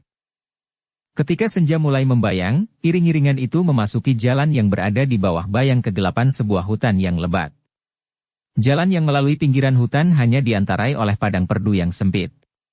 Namun yang melewati jalan itu adalah sepasukan prajurit, hingga mereka sama sekali tidak merasa cemas seandainya mereka berpapasan dengan binatang buas yang kebetulan keluar dari hutan yang lebat itu. Yang kemudian menjadi perhatian mereka adalah sebuah bukit kecil di seberang ujung hutan itu. Menurut Ki Bekel, di tempat itu terdapat sebuah perguruan yang keras, yang merasa mempunyai kekuasaan yang besar di daerah itu. Ki Lurah Agung Sedayu telah memperingatkan prajurit-prajuritnya untuk berhati-hati. Menurut Ki Bekel, di sebelah bukit itu perjalanan mereka mungkin akan dihambat. "Apakah kita tidak berhenti dan bermalam di padang perdu ini saja, Ki Lurah?" berkata seorang pemimpin kelompok. Ki Lurah Agung Sedayu termangu-mangu sejenak. Namun kemudian ia pun berkata, "Baiklah. Tetapi setelah kita sampai di ujung hutan, kita akan berhenti dan berkemah, sementara itu malam tentu sudah turun." Sebenarnya lah sedikit lewat senja, mereka telah sampai ke ujung hutan. Ki Lurah pun kemudian memerintahkan pasukannya untuk berhenti. Beberapa orang pemimpin kelompok ternyata sependapat bahwa pasukannya berhenti di padang perdu itu. Mereka dapat mengawasi keadaan di sekitarnya dengan agak leluasa. Jika mereka meneruskan perjalanannya melingkari bukit kecil itu, maka mereka akan dapat terjebak di dalam kegelapan. Mereka tidak menguasai medan dengan baik. Agak berbeda jika mereka melewati jalan itu pada saat hari terang. Meskipun mereka tidak mengenal medan dengan baik, namun mereka dapat melihat keadaan di sekitarnya dengan baik. Karena itu, maka iring-iringan itu pun kemudian berhenti di padang perdu, di ujung hutan yang lebat. Mereka pun segera menempatkan pedati mereka melingkar. Di tengah-tengahnya para prajurit itu pun telah menyalakan api untuk menghangatkan tubuh mereka, serta menerangi keadaan di sekitarnya. Para pemimpin kelompok pun segera mengatur prajurit-prajuritnya untuk bergantian berjaga-jaga di sekitar perkemahan mereka.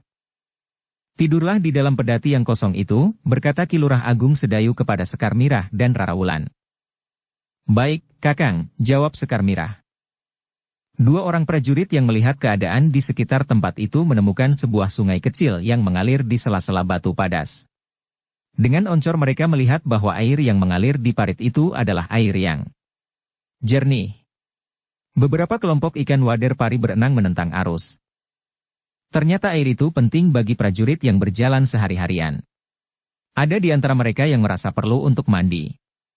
Tetapi yang lain sekedar mencuci muka, kaki dan tangan mereka.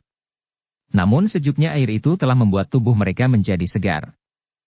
Sekar Mirah dan Rara Wulan memilih giliran yang terakhir. Meskipun demikian, mereka minta Agung Sedayu dan Gelagah Putih untuk mengawasi keadaan. Justru karena mereka berada di tempat yang tidak mereka kenal dengan baik. Malam itu, suasana di perkemahan terasa lebih longgar dari saat mereka berangkat. Malam itu mereka tidak bersama Kanjeng Pangeran Puger serta para putri.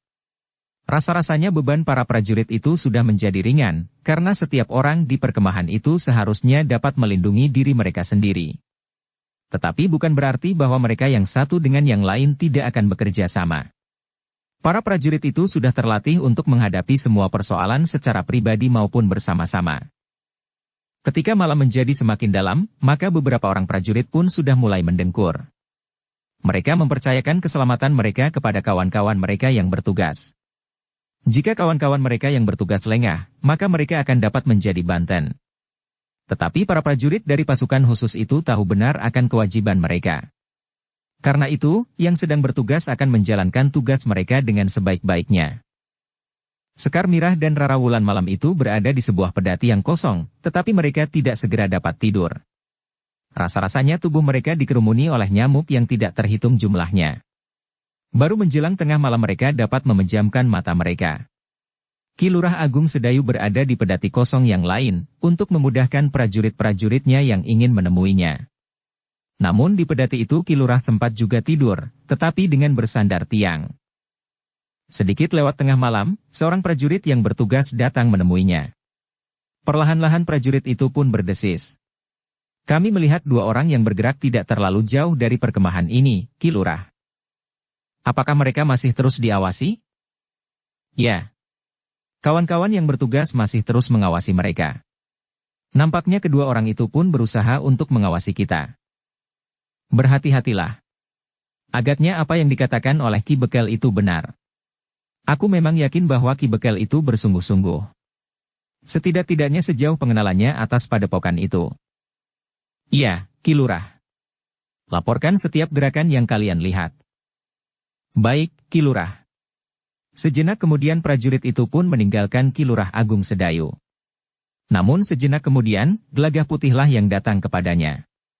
Aku melihat sosok orang yang mencurigakan, Kakang. Kau berada di mana ketika kau lihat orang itu? Aku berada di sebelah timur, Kakang. Ki Lurah Agung Sedayu pun mengangguk-angguk. Gelagah Putih berada di tempat yang berseberangan dengan prajurit yang telah melapor kepadanya. Dengan demikian Ki Lurah Agung Sedayu mengambil kesimpulan bahwa ada beberapa orang yang mengamati perkemahan mereka dari beberapa arah. Ketika hal itu dikatakan kepada Gelagah Putih, maka Gelagah Putih pun berkata, mungkin orang yang sama yang mengelilingi perkemahan ini, Kakang. Dukung channel Novel Silat dengan subscribe, follow, like, komen dan share. Mungkin. Tetapi prajurit itu baru saja datang melapor kepadaku. Waktunya terlalu singkat bagi seseorang yang semula berada di barat, kemudian berputar ke timur.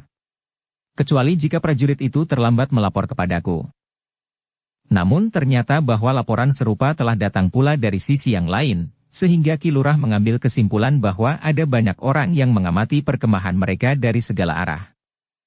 Awasi mereka dengan baik, perintah Ki Lurah kepada para prajurit yang melapor.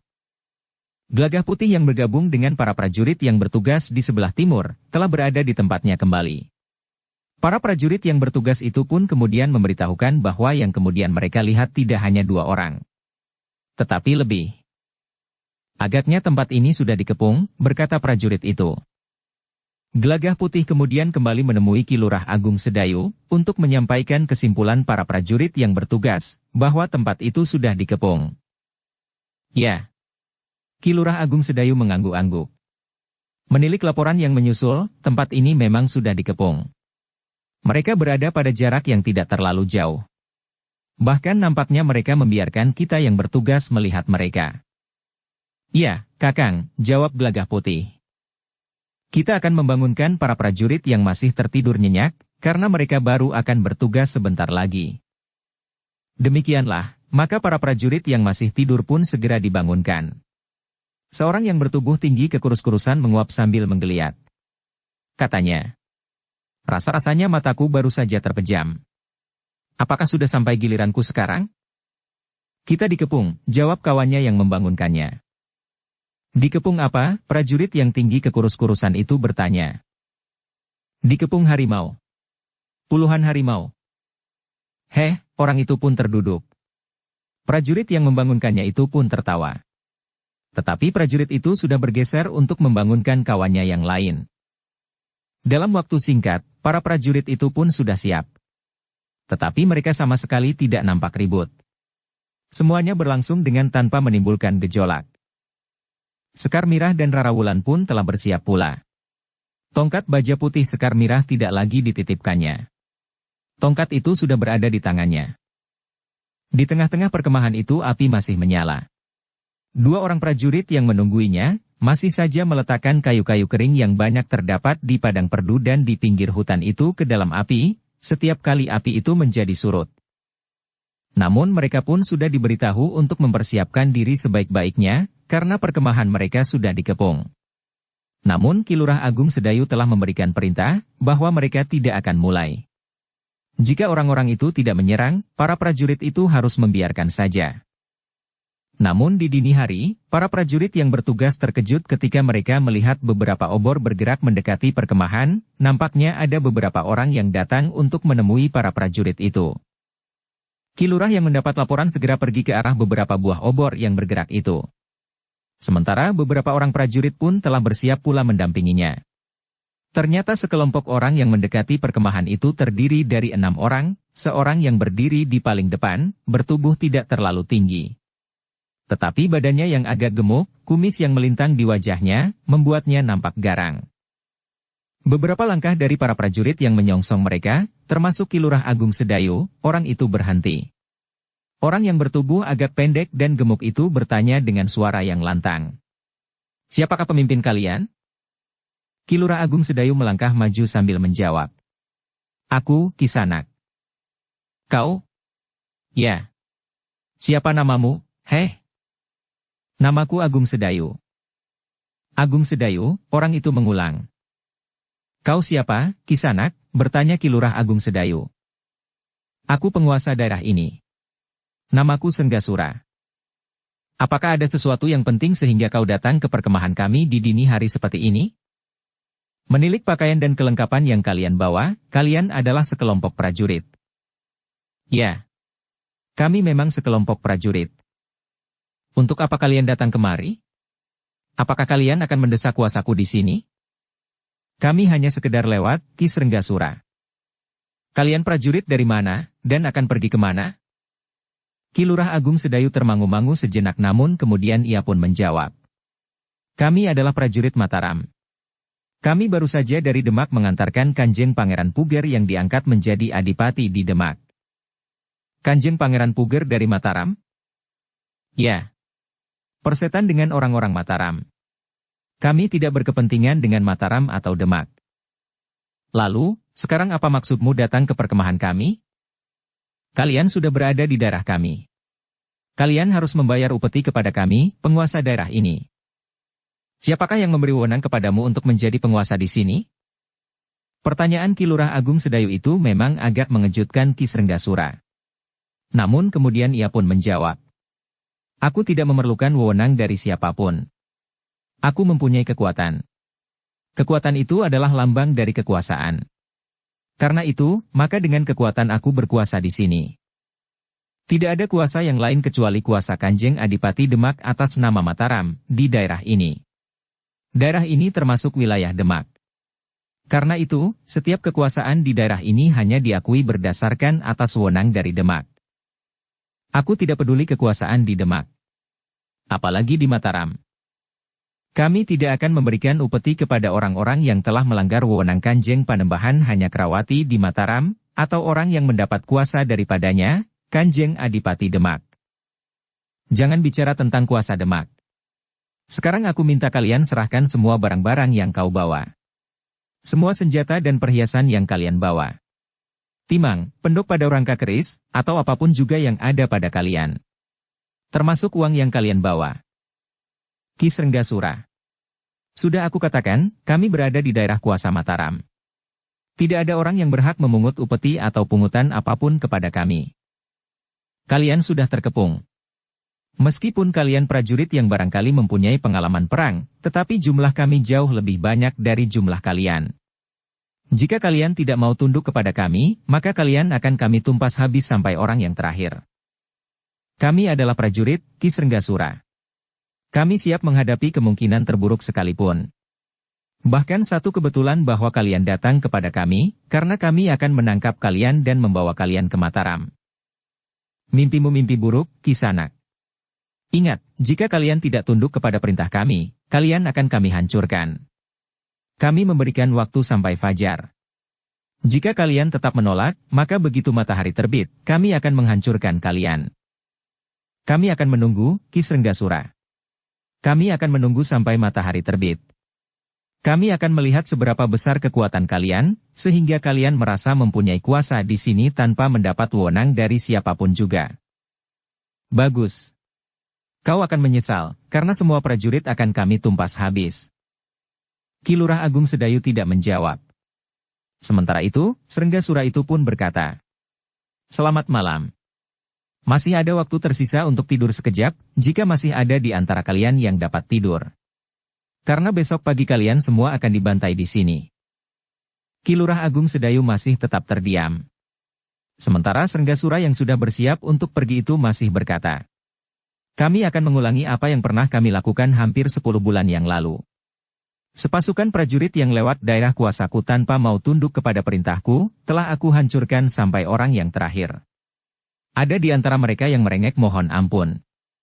Ada yang menangis meraung-raung, karena ia mempunyai 7 orang anak yang masih kecil-kecil, sedangkan istrinya sudah meninggal sebulan sebelumnya.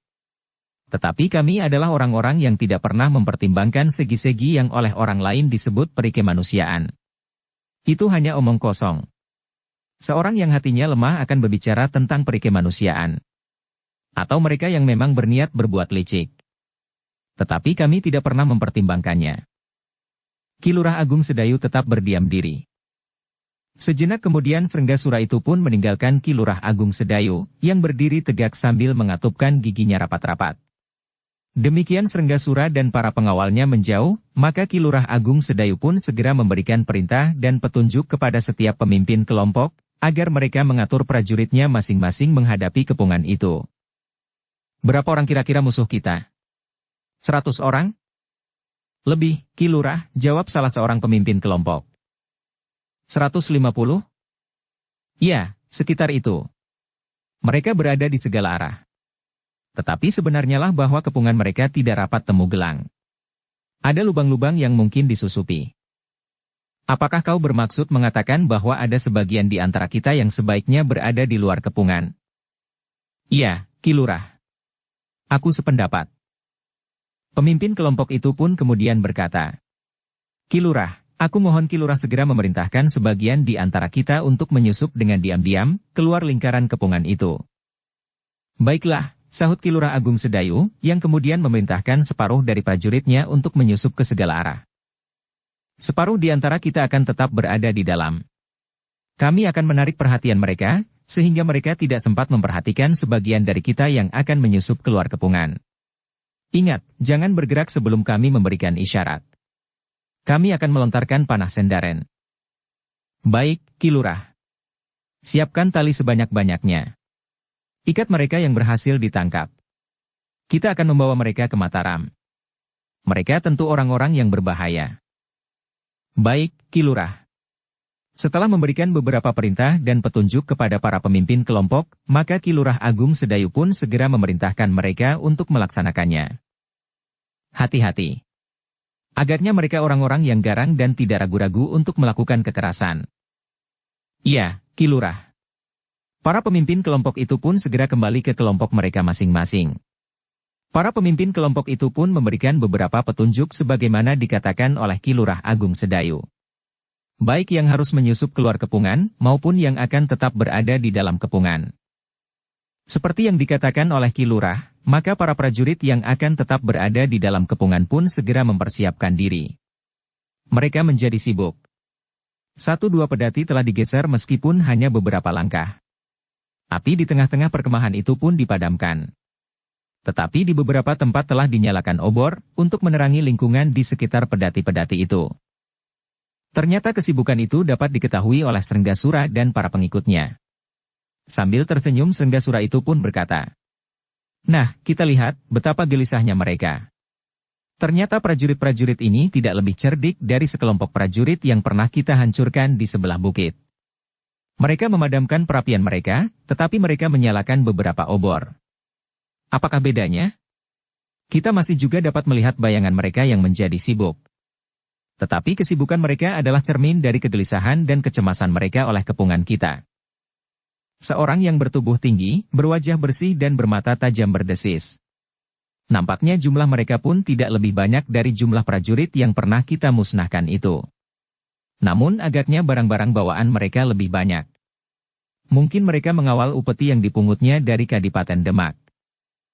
Ki Senggasura pun mengangguk-angguk. Katanya, "Rezeki kita malam ini. Tetapi di mana Soma Beledek?" "Masih tidur."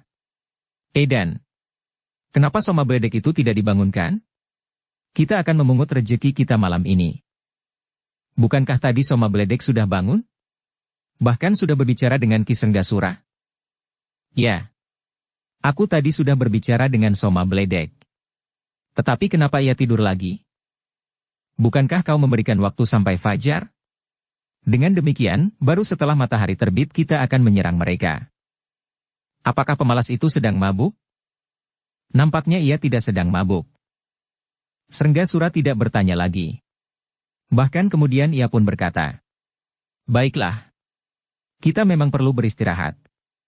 Biarlah anak-anak mengawasi perkemahan itu." Tetapi waktu untuk tidur sudah terlalu sempit. Ternyata para pemimpin di padepokan itu tidak berniat untuk mengawasi para prajurit yang menurut pendapat mereka telah terkepung.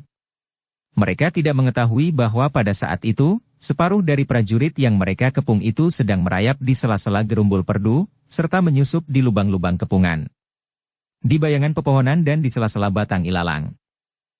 Para prajurit itu tidak merasa cemas akan gigitan ular. Ki Lurah Agung Sedayu telah memberikan butiran ramuan penawar racun yang akan menawarkan segala macam racun dan bisa, termasuk gigitan ular, sengat kala dan laba-laba bersabuk perak, kumbang biru dan sebangsanya. Juga berbagai jenis racun yang bercampur di dalam makanan dan minuman. Penawar racun itu akan bekerja selama sehari semalam. Sebenarnya lah, ketika mereka menyusup di sela-sela gerumbul perdu, di antara batang ilalang dan rumpun-rumpun tanaman liar, ada di antara para prajurit itu yang dipatuk ular. Namun mereka yakin akan khasiat obat yang mereka telan sebelumnya, sehingga mereka tidak merasa cemas akan bisa ular itu. Di ujung malam, menjelang fajar, maka separuh dari para prajurit yang dipimpin oleh Ki Lurah Agung Sedayu itu sudah berada di luar kepungan. Sementara itu, para prajurit yang berada di dalam kepungan masih saja nampak terlalu sibuk, meskipun sebenarnya tidak ada yang penting yang mereka lakukan, selain mempersiapkan diri dengan sebaik-baiknya. Bahkan ada beberapa di antara mereka yang mempersiapkan busur dan anak panah. Para pembidik terbaik akan berusaha mengurangi jumlah lawan pada saat mereka mulai diserang. Bukan hanya para prajurit yang berada di dalam kepungan, tetapi juga para pembidik terbaik yang berada di luar kepungan.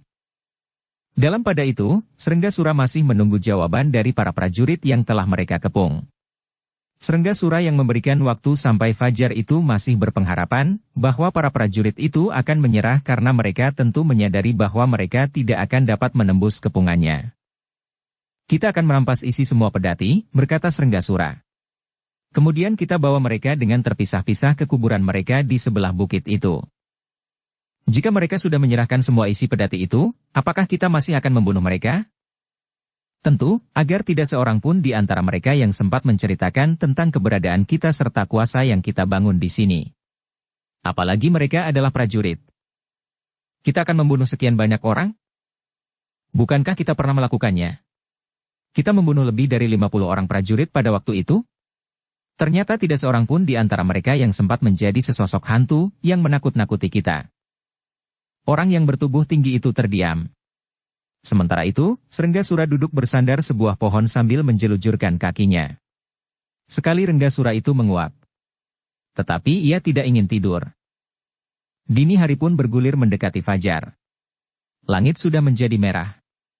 Namun masih belum ada isyarat dari para prajurit yang terkepung itu untuk menyerah. Dalam pada itu, Ki Lurah Agung Sedayu telah mengambil keputusan untuk mempercepat peristiwa yang bakal terjadi, karena sudah tidak mungkin dapat dihindarinya lagi.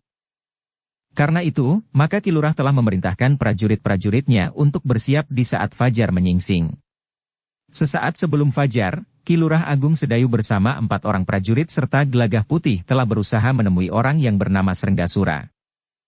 Dengan tergesa-gesa Senggasura pun menyongsong kedatangan Ki Lurah Agung Sedayu yang diikuti oleh beberapa orang. 2 di antara mereka membawa obor, meskipun fajar sudah mulai membayang.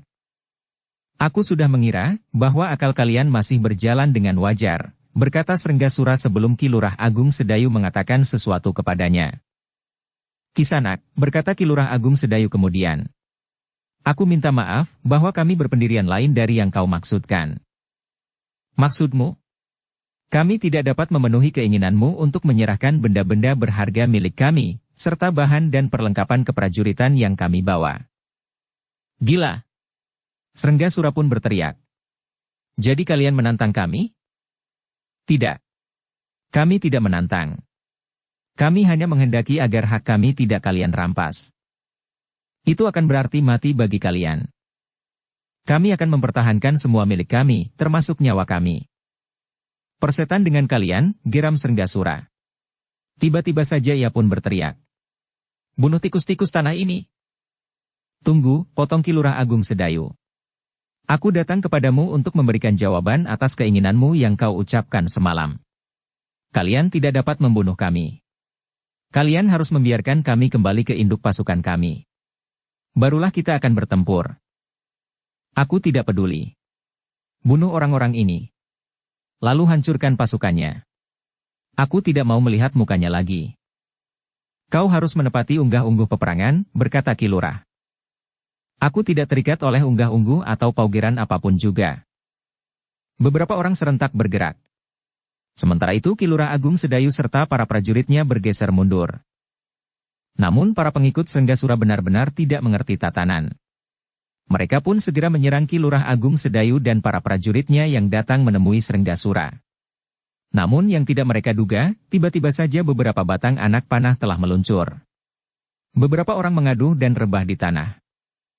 Ternyata Ki Lurah Agung Sedayu sejak awal sudah tidak mempercayai Srenggasura.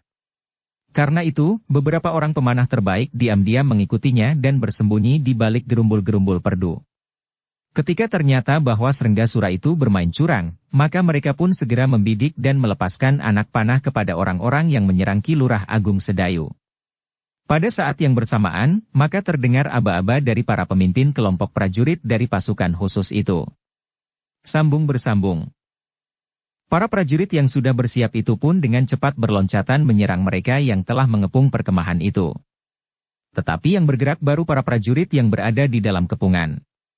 Para pengikut Srenggasuralah yang justru belum bersiap sepenuhnya. Mereka justru terkejut ketika mereka mendengar aba-aba para pemimpin kelompok prajurit Mataram. Menurut pengertian mereka, jika para prajurit Mataram itu tidak mau menyerah, pertempuran baru akan mulai saat matahari terbit. Namun tiba-tiba saja prajurit Mataram itulah yang telah meneriakkan aba-aba pertempuran. Mereka menjadi semakin bingung ketika dalam keremangan fajar itu beberapa batang anak panah telah berterbangan. Bahkan ada di antara kawan-kawan mereka yang tiba-tiba saja berteriak nyaring dan rebah jatuh di tanah. Sebatang anak panah tertancap di dadanya. Seorang yang lain terdorong langkah surut. Sebatang anak panah telah hinggap di lengannya. Sementara itu, beberapa orang prajurit dengan cepat telah menempatkan diri di sebelah Ki Lurah Agung Sedayu, sehingga pertempuran segera berkobar dengan sengitnya. Srenggasura sendiri telah langsung terjun di pertempuran. Ia masih sempat berteriak. Bangunkan Soma Bledek. Di mana orang itu tidur? Bangunkan pemalas-pemalas yang lain. Kita sudah mulai bertempur sekarang. Di perkemahan itu, pertempuran telah berkobar di segala arah. Jumlah para pengikut Srenggasura memang cukup banyak. Namun dengan memiliki kesempatan pertama, maka para prajurit Mataram telah berhasil mengacaukan gelora para cantrik dari perguruan yang dipimpin oleh Ki Srenggasura itu. Ketika Soma Bledek dibangunkan, ia masih sempat mengumpat-umpat. Matanya masih terpejam. Pertempuran sudah mulai, Ki Soma, berkata salah seorang murid Srenggasura. Aku bunuh kau. Aku masih mengantuk. Tetapi perang itu sudah berkobar. Hei! Perang sudah mulai. Soma Bledek menguap. Namun ia kemudian bangkit berdiri. Ia tidak mengenakan ikat kepala di kepalanya, tetapi dikalungkannya di lehernya. Disambarnya sebuah golok yang besar yang disandarkannya di sebatang pohon di sebelahnya. Kenapa perang sudah mulai sebelum matahari terbit? Bertanya Soma Bledek. Pasukan Mataram itu telah memancingnya, sehingga tidak sempat menunggu sampai matahari terbit. Tentu Srenggasura yang bodoh. Darahnya yang cepat mendidih itu kadang-kadang telah menjerumuskannya ke dalam kesulitan. Cantrik yang membangunkannya tidak menjawab. Sementara itu, Soma Bledek itu sempat menendang seorang yang juga masih mendengkur di sebelahnya. Den Wiku. Bangun dan perang. Orang yang dipanggil Den Wiku itu pun menggeliat. Ketika ia membuka matanya, dilihatnya langit masih muram. Sambil memejamkan matanya kembali ia pun berkata, "Matahari belum terbit." Sekali lagi Soma Bledek menendang pantat orang itu sambil berkata, "Tetapi perang sudah mulai. Cepat, sebelum lehermu ditebas oleh prajurit Mataram." Nampaknya prajurit Mataram ini termasuk prajurit yang buas. "Buas?" bertanya Raden Wikupana. "Buas dan liar. Karena itu, marilah kita selesaikan mereka. Jangan biarkan mereka menakut-nakuti anak-anak kita. Kita pernah menumpas segerombolan prajurit. Anak-anak itu masih ingat. Mereka tentu bernafsu untuk melakukannya sekarang. Tetapi prajurit-prajurit Mataram agak lain. Seperti segerombolan serigala lapar. Bagus. Itu akan sangat menyenangkan." Raden Wikupana itu pun segera bangkit berdiri. Dibenahinya pakaiannya. Bersama Soma Bledek, mereka pun segera pergi ke medan pertempuran yang sudah menjadi semakin seru.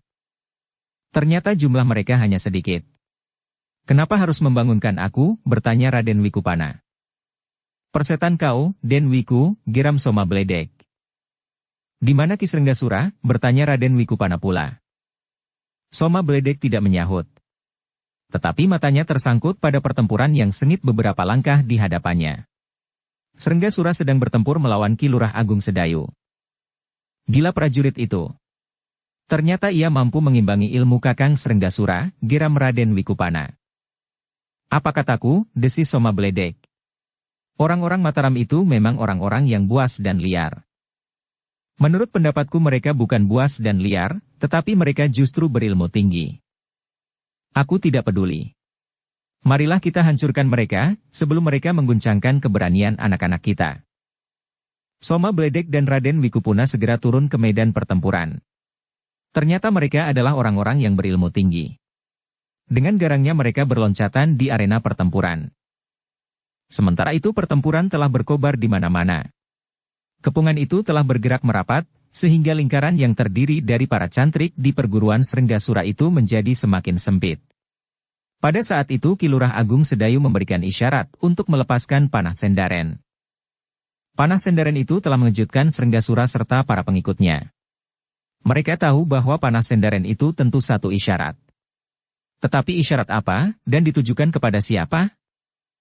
3 buah anak panah Sendaren telah bergaung di udara. Demikian gaungnya menghilang, maka para prajurit Mataram yang berada di luar kepungan pun serentak bergerak. Beberapa orang mulai menyerang dengan melontarkan anak panah dari busurnya. Susul menyusul dari beberapa arah.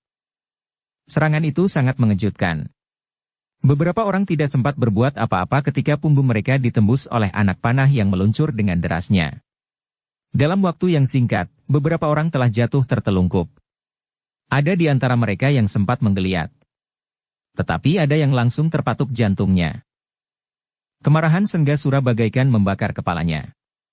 Suaranya mengguruh bagaikan guntur yang meledak di langit. "Hancurkan para prajurit ini. Sekarang. Jangan beri kesempatan mereka memberikan perlawanan." Tetapi suaranya segera terputus. Tiba-tiba saja Ki Lurah Agung Sedayu melibatnya dengan cepat. Tangannya yang terayun mendatar menghantam kening Srenggasura, sehingga Srenggasura itu terpelanting. Ternyata Srenggasura tidak mampu mempertahankan keseimbangannya, sehingga ia pun terjatuh dan berguling di tanah. Namun ternyata daya tahan Srenggasura sangat tinggi. Dengan tangkasnya ia melenting berdiri dan siap menghadapi segala kemungkinan. Dalam pada itu, Ki Lurah Agung Sedayu pun telah memburunya, serangan-serangannya pun datang beruntun, sehingga Srenggasura harus berloncatan surut untuk mengambil jarak. Lurah prajurit ini seperti kerasukan iblis, geram Srenggasura di dalam hatinya. Sebagai seorang yang telah memiliki pengalaman yang sangat luas, maka Srenggasura merasa telah membentur kekuatan yang mendebarkan jantungnya. Dalam pada itu, Raden Wikupana yang langsung menikam ke jantung pertahanan para prajurit Mataram, justru telah bertemu dengan Rura Wulan. Karena itu maka Raden Wikupana itu pun terkejut bahwa di dalam iring-iringan prajurit Mataram itu terdapat seorang perempuan. "Kau seorang perempuan?" bertanya Raden Wikupana meyakinkan penglihatannya. Iya, kenapa? Kau ini perempuan apa? Apa maksudmu? Kau seorang perempuan, berada di antara sekelompok prajurit yang sedang mengadakan perjalanan panjang. Lalu apa kesimpulanmu? Raden Wikupana tertawa. Suaranya menggelepar mengguncang pepohonan. Ternyata kau benar-benar seorang perempuan yang memiliki pengalaman yang sangat luas. Pengalaman apa menurut jalan pikiranmu? Agaknya kau memang terbiasa dibawa oleh para prajurit dalam tugas-tugas mereka. Aku sudah mengira, desis Rara Wulan kemudian. Mengira apa? Bahwa di kepalamu itu tidak terdapat otak yang bersih. Lalu kau kira di kepalaku ada apa? Di kepalamu itu terdapat lumpur dari kubangan yang kotor. Persetan dengan mulutmu, perempuan binal. Sekarang kau harus memilih. Ikut ditumpas sebagaimana para prajurit, atau ikut bersamaku. Kau akan mendapat tempat yang terhormat di perguruanku, karena aku adalah salah seorang pemimpin. Siapa namamu? Namaku Raden Wikupana. Bersambung ke bab 500. Dukung kami dengan subscribe, follow, like, komen dan share. Terima kasih.